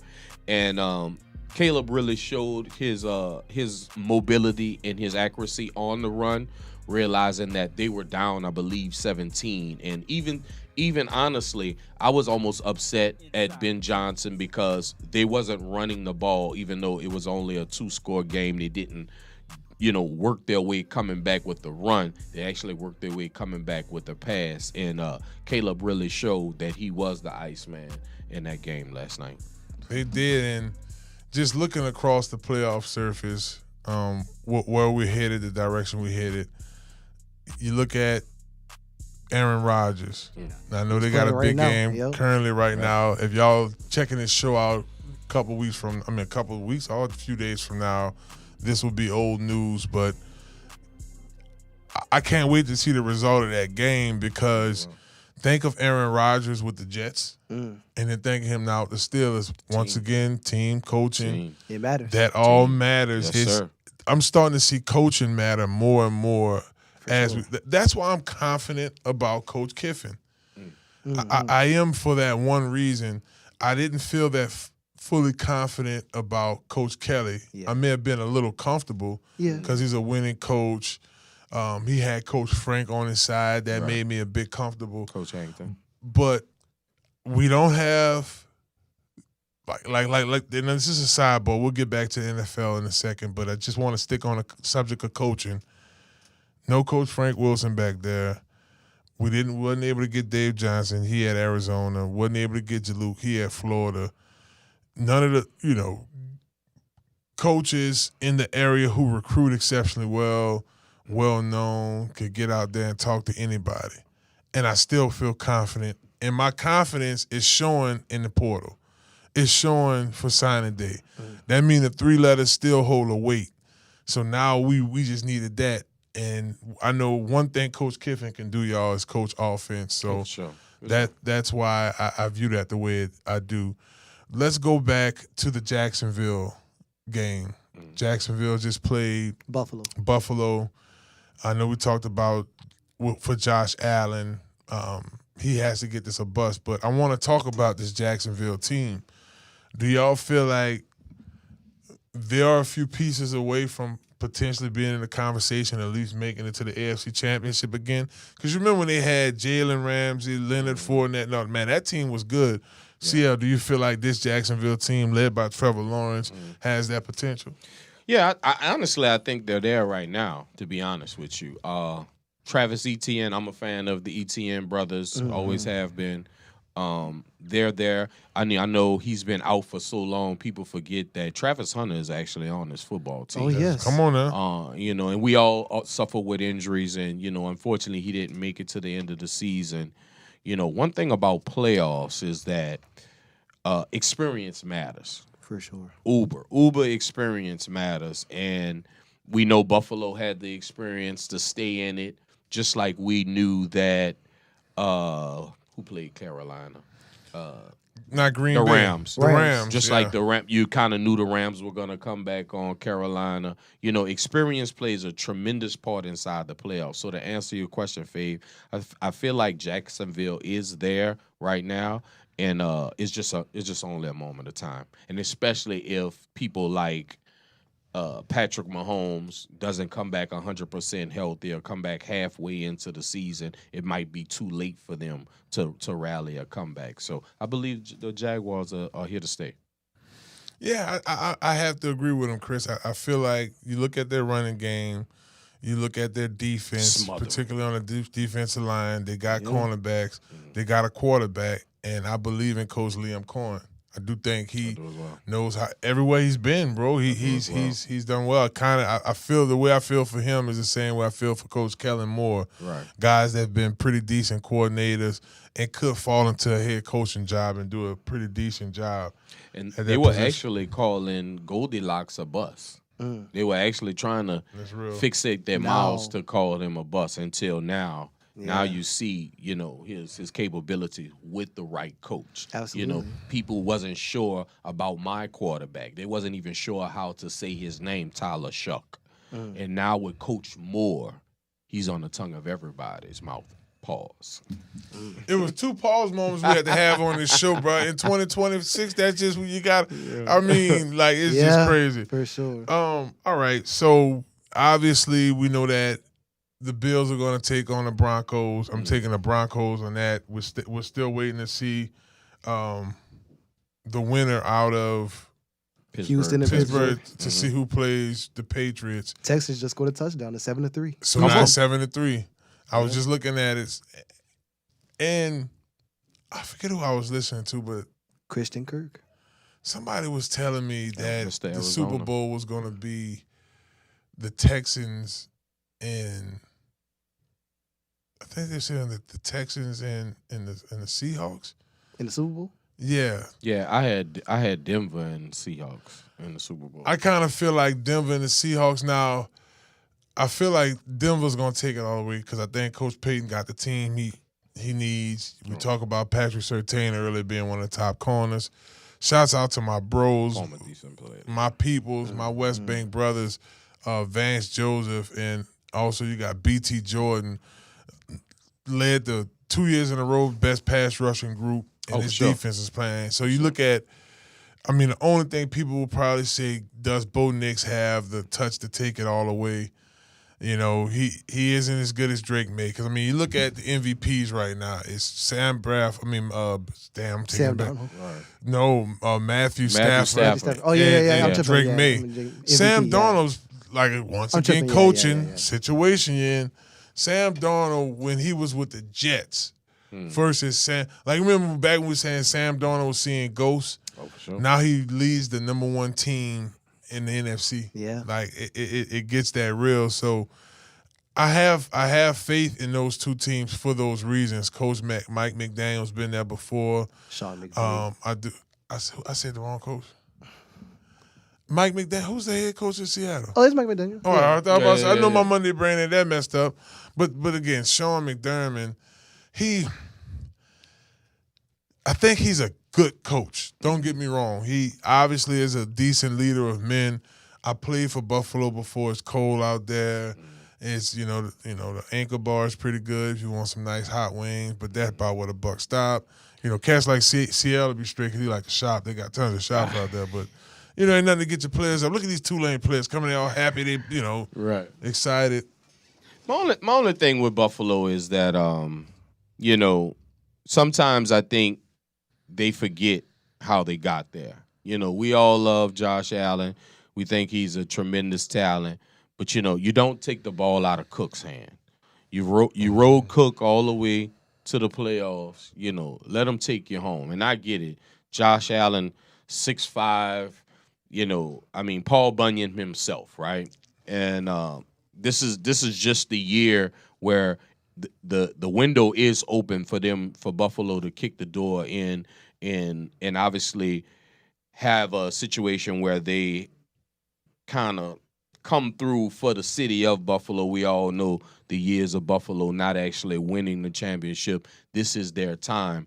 But as long as they stay with the idea of running it and only having Josh Allen facilitate when it's needed at the most. But if they stay with the run, I think Buffalo could take it there. It is kind of like the Ravens thing. It's like Lamar got you all the way there, and then y'all try to turn him into this. So, Right. I mean, obviously a different story this year, but I'm just talking about Right. In the past, for sure. in previous years.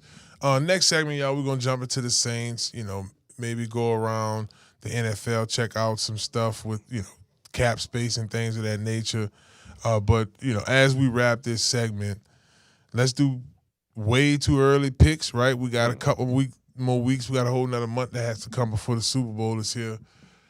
CL, I think you might have gave us this answer already, but for our viewers out there, and y'all can chime in on this too, the teams remaining, who's going to the Super Bowl? I have the Denver Broncos and the Seattle Seahawks in the big game in San Francisco.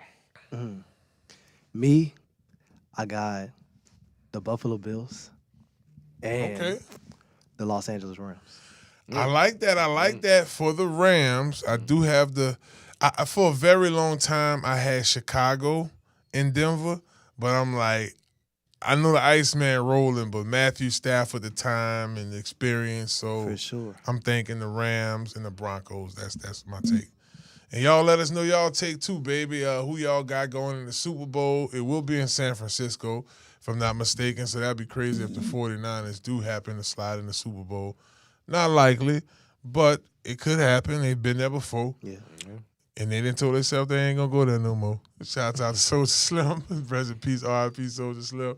Three teams, NFC West, huh? That's correct. Still in the playoffs. Still in the Still in the playoffs. playoffs. Speaks volumes about the NFC West. You just look across the NFL. The teams who've been good the entire season has been the Seattle Seahawks, Yeah. the Rams, Yeah. the Broncos have been good the entire season. Like, these are teams who didn't have too many rocky roads through the months. So to still see that consistency in the playoffs. Now, it does get a little tricky. I was with the Patriots before, and we had that first week bye, and we went out and played the Jets and lost to Matthew Stafford in the Jets going into my third year in the NFL. So it is important to finish. So that's sure. what the playoffs are beautiful. We've seen teams go in 7-9. New York Giants and win it all. So things do have stranger things. Stranger. Millie Bobby Brown. Well, look, y'all be sure to stick around. We got a couple more minutes on the show. We're gonna take a quick break, and we're gonna come back and talk about our beloved Saints, baby. Looking towards the end, looking into the offseason, moves that need to be made. We could take guests of what these guys taking vacations and all that stuff because their season is over. Y'all don't go anywhere, baby. We will be back. It's Inside the Trenches right here on ESPN Baton Rouge. Hello, somebody. Better move that body.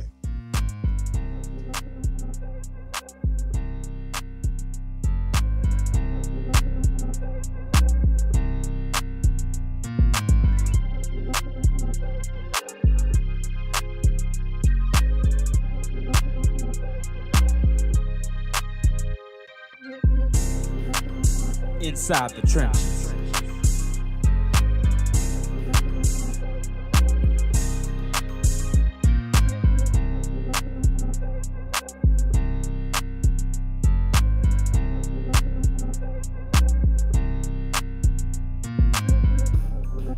Dentro de las trincheras.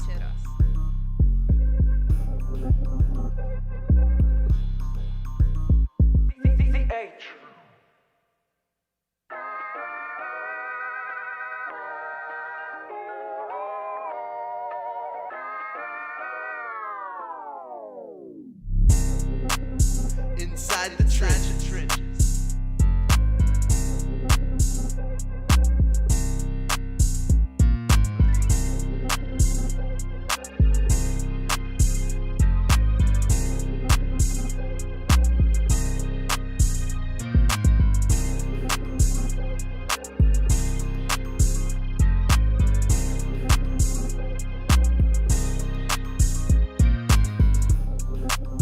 Inside the Trenches.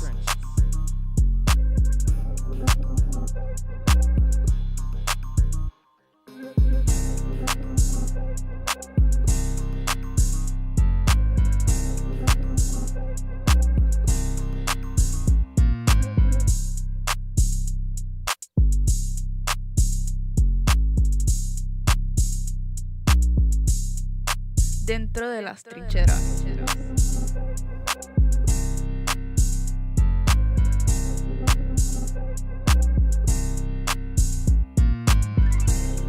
Inside the trenches.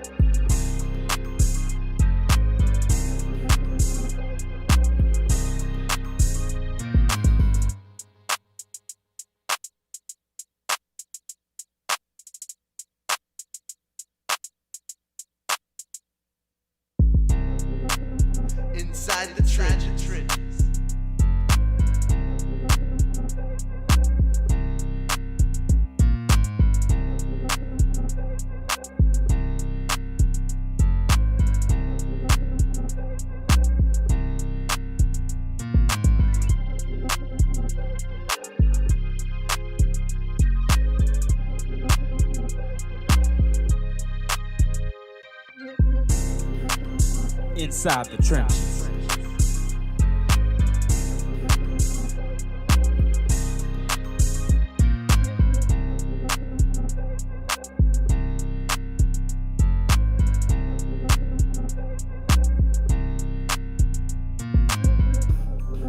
Dentro de las trincheras.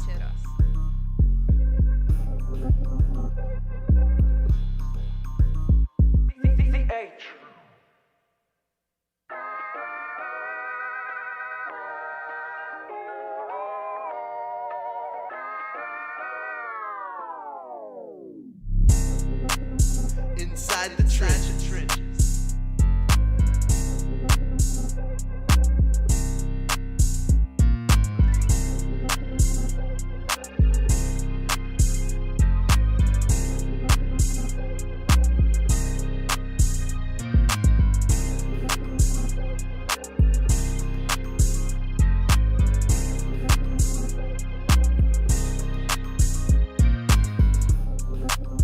Inside the Trenches.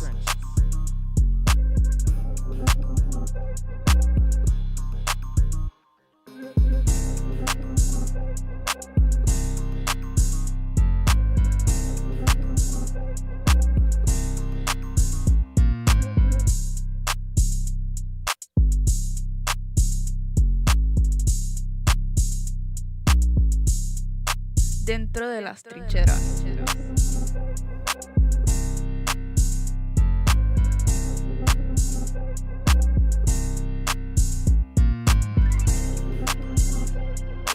Well, hello, somebody. Welcome back to Inside the Trenches. Time does fly, as I always tell you. Clip his wings when you're having yourselves a great time, and as we are doing that, once again, big up to our guest, Amani Cargo, for joining us on the show. Appreciate him for coming and share his story. And it's like the Tulane guys, man. It's just you can feel the energy over there. You can tell that it's a winning environment, and it's a team that is growing and going in the right direction. So big ups to the Green Waves. Now we got to stay in New Orleans. We go from uptown to Metairie. You know what I'm saying? Metairie, Louisiana. Some folks like to say Metairie. And go off of airline and talk about the Saints. I jokingly said that, and this is true. Like, I'm just giving y'all the real. I wonder where they at right now. Like, Cam Jordan probably in AZ or something, just probably chilling. Might have took a little trip to LA. Well, you know what? He probably in Arizona. Because remember, over the training camp, he was building that house. Yeah, that's Arizona, right. so he probably going to check it. He probably got time to go hang out there now. Check it probably out. Finish, and he got time to go hang out. Right? Yeah, Shuck might have took a little ride to Kentucky. Well, I just saw Shuck. In New Orleans. Shuck was down the road. He caught a nice big red. Somebody took Shuck fishing. See, Shuck went fishing. That's Yeah, smart. yeah. It's kind of like he on vacation here in New Orleans. You got here to get straight to work. Yeah. You can enjoy some of our local stuff. AK's probably at NASCAR or checking out T. Cooper, play some basketball. You know, I know most of the linemen, O linemen and D linemen, like they got their wives there in like Cancun or. I hope they didn't, but they probably started booking the trips. Like once they knew they wouldn't play all bound, they went to booking the trips. That's more than what happened. But what's important right now is the roster and the direction that the team is going. And the New Orleans Saints are churning in the right direction in terms of what we saw here in the last month.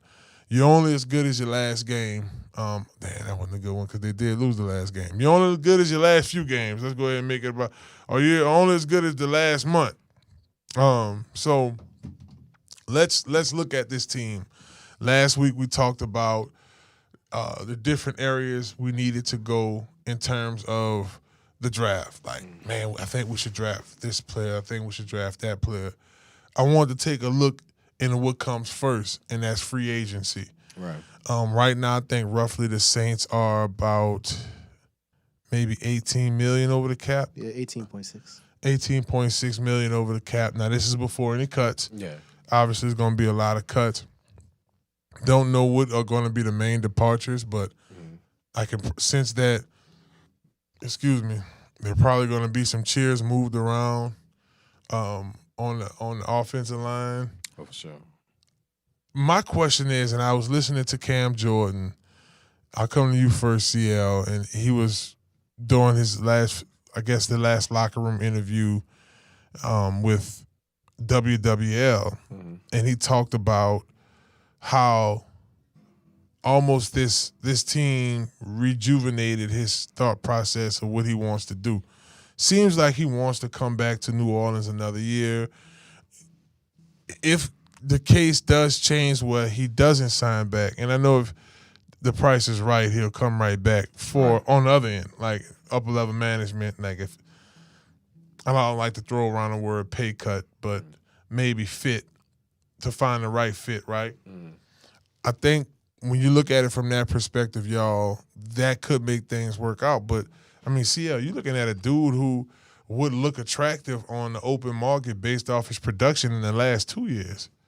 Yeah, and it's a beautiful thing, and it's a beautiful curse. It's a gift and a curse, you know.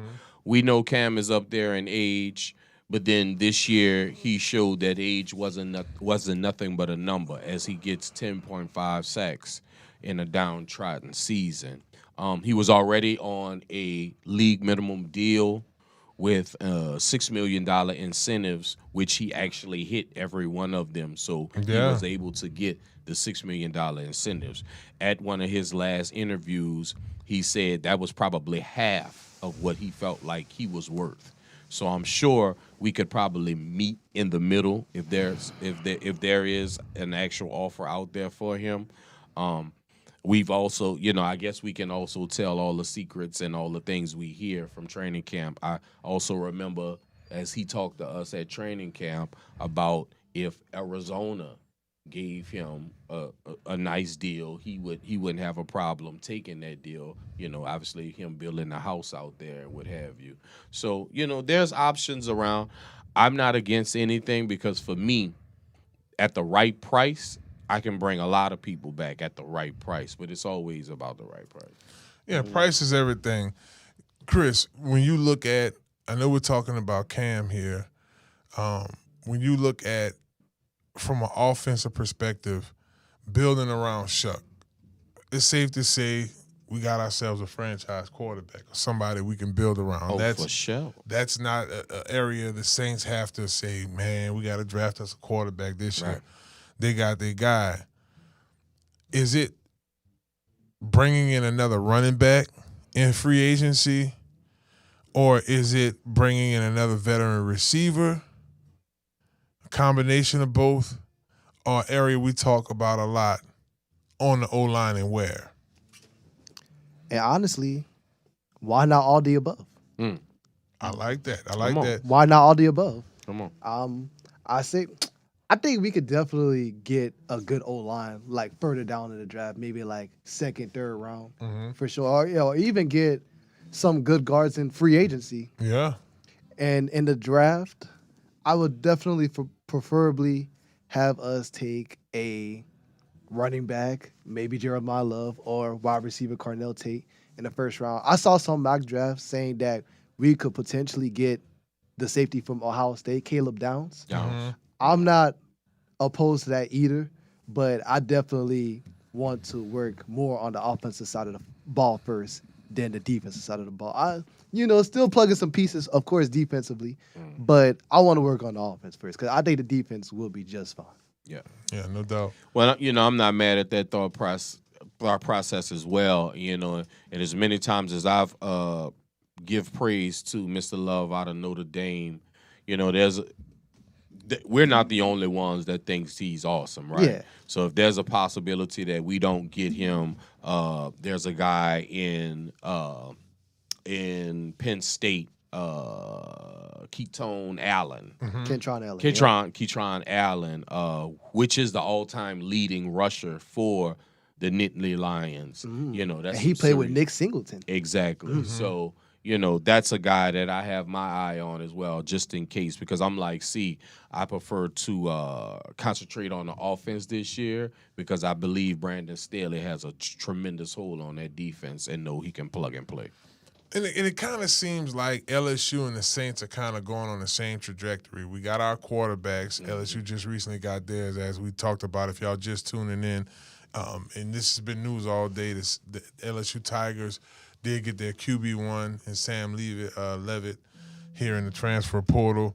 It was a bit of a roller coaster here the last few weeks, but it came through, and now we have someone to build off of. So I'm excited about that. And, of course, we talk about Tyler Shuck with the New Orleans Saints. Now it's just, okay, how can we build around these pieces? And, of course, y'all, we're going to talk about this more and more as free agency comes up and we start looking into getting some of these free agency moves going. We're going to look at the NFL, do it the right way, right? The Super Bowl going to be over. Then we're going to get into the play. Then we're going to get to restricted, unrestricted free agency and all of this good stuff at the right time. And we'll be right here, y'all, to talk to y'all about it all. Man, that was one heck of a show. I love Mondays here at Loyola. Big ups to my co-host, CL NOLA and Lil Chris, for always, appreciate these guys for always coming in here and helping me run this show and entertain y'all. Got our full crew back, man. Big ups to our production team. First day back to school here at Loyola. My last semester. We got the Taylor gang in there, Hannah Montana. We got Damian. Damian got a little surprise for us next week on the musical thing. Y'all won't stick around for that. I thought he was going to bring me something from Mexico, but I guess. Yeah, I thought he was going to look out for us, man. Hook us up with some food or something, a little shirt or something. Me a song now. Yep, yeah, he got to hook us up, definitely. So y'all stay tuned. We're going to throw a couple wrinkles in the show next week. So y'all be sure to stick around for that. Big ups to our special guest, Amani Cargo, defensive back for Tulane. We appreciate him for joining us on the show. And for our sponsors, Big ups to Gordon McKernan injury attorneys. Get Gordon, get it done. 504-800-8888 is the number to call if you've been involved in any car accidents and you need our help and assistance. Get with the G team, baby. I got my work shirt on today. Get Gordon, get it done. Big ups to Dr. Kendra. Shouts out for everything that you do for the show. Thank you. Y'all, she gonna join us one of these weeks. Busy She gonna come lady. through Busy lady. Look, Yeah. y'all gonna see. I'm drinking my water right now, Dr. Kendra, but looking forward to trying your new workout supplements, drinks, best stuff. I was talking to Tulane players about it.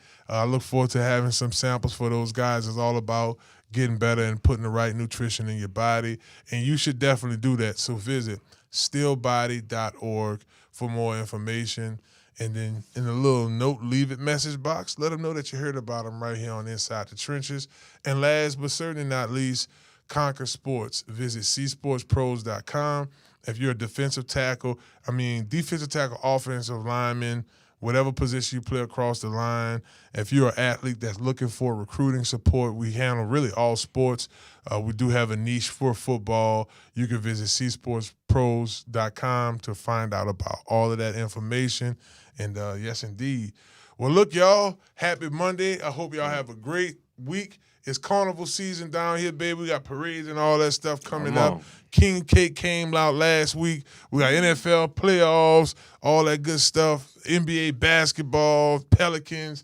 Man, I can't wait, y'all. We got so much second line. Mardi Gras. Mardi Gras time. Hey, it's carnival time. Super Bowl. Laissez bon temps rouler. Let the good times roll, baby, and y'all keep on rolling. We appreciate y'all over here at Inside the Trenches, and we'll talk to y'all next Monday, 6:30 p.m., same time, same place. Hello, somebody.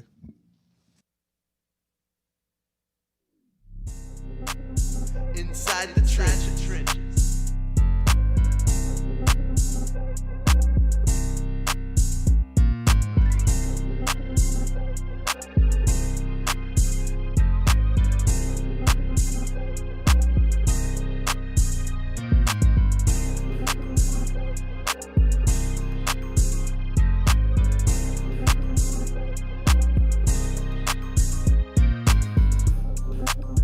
Inside the Trenches.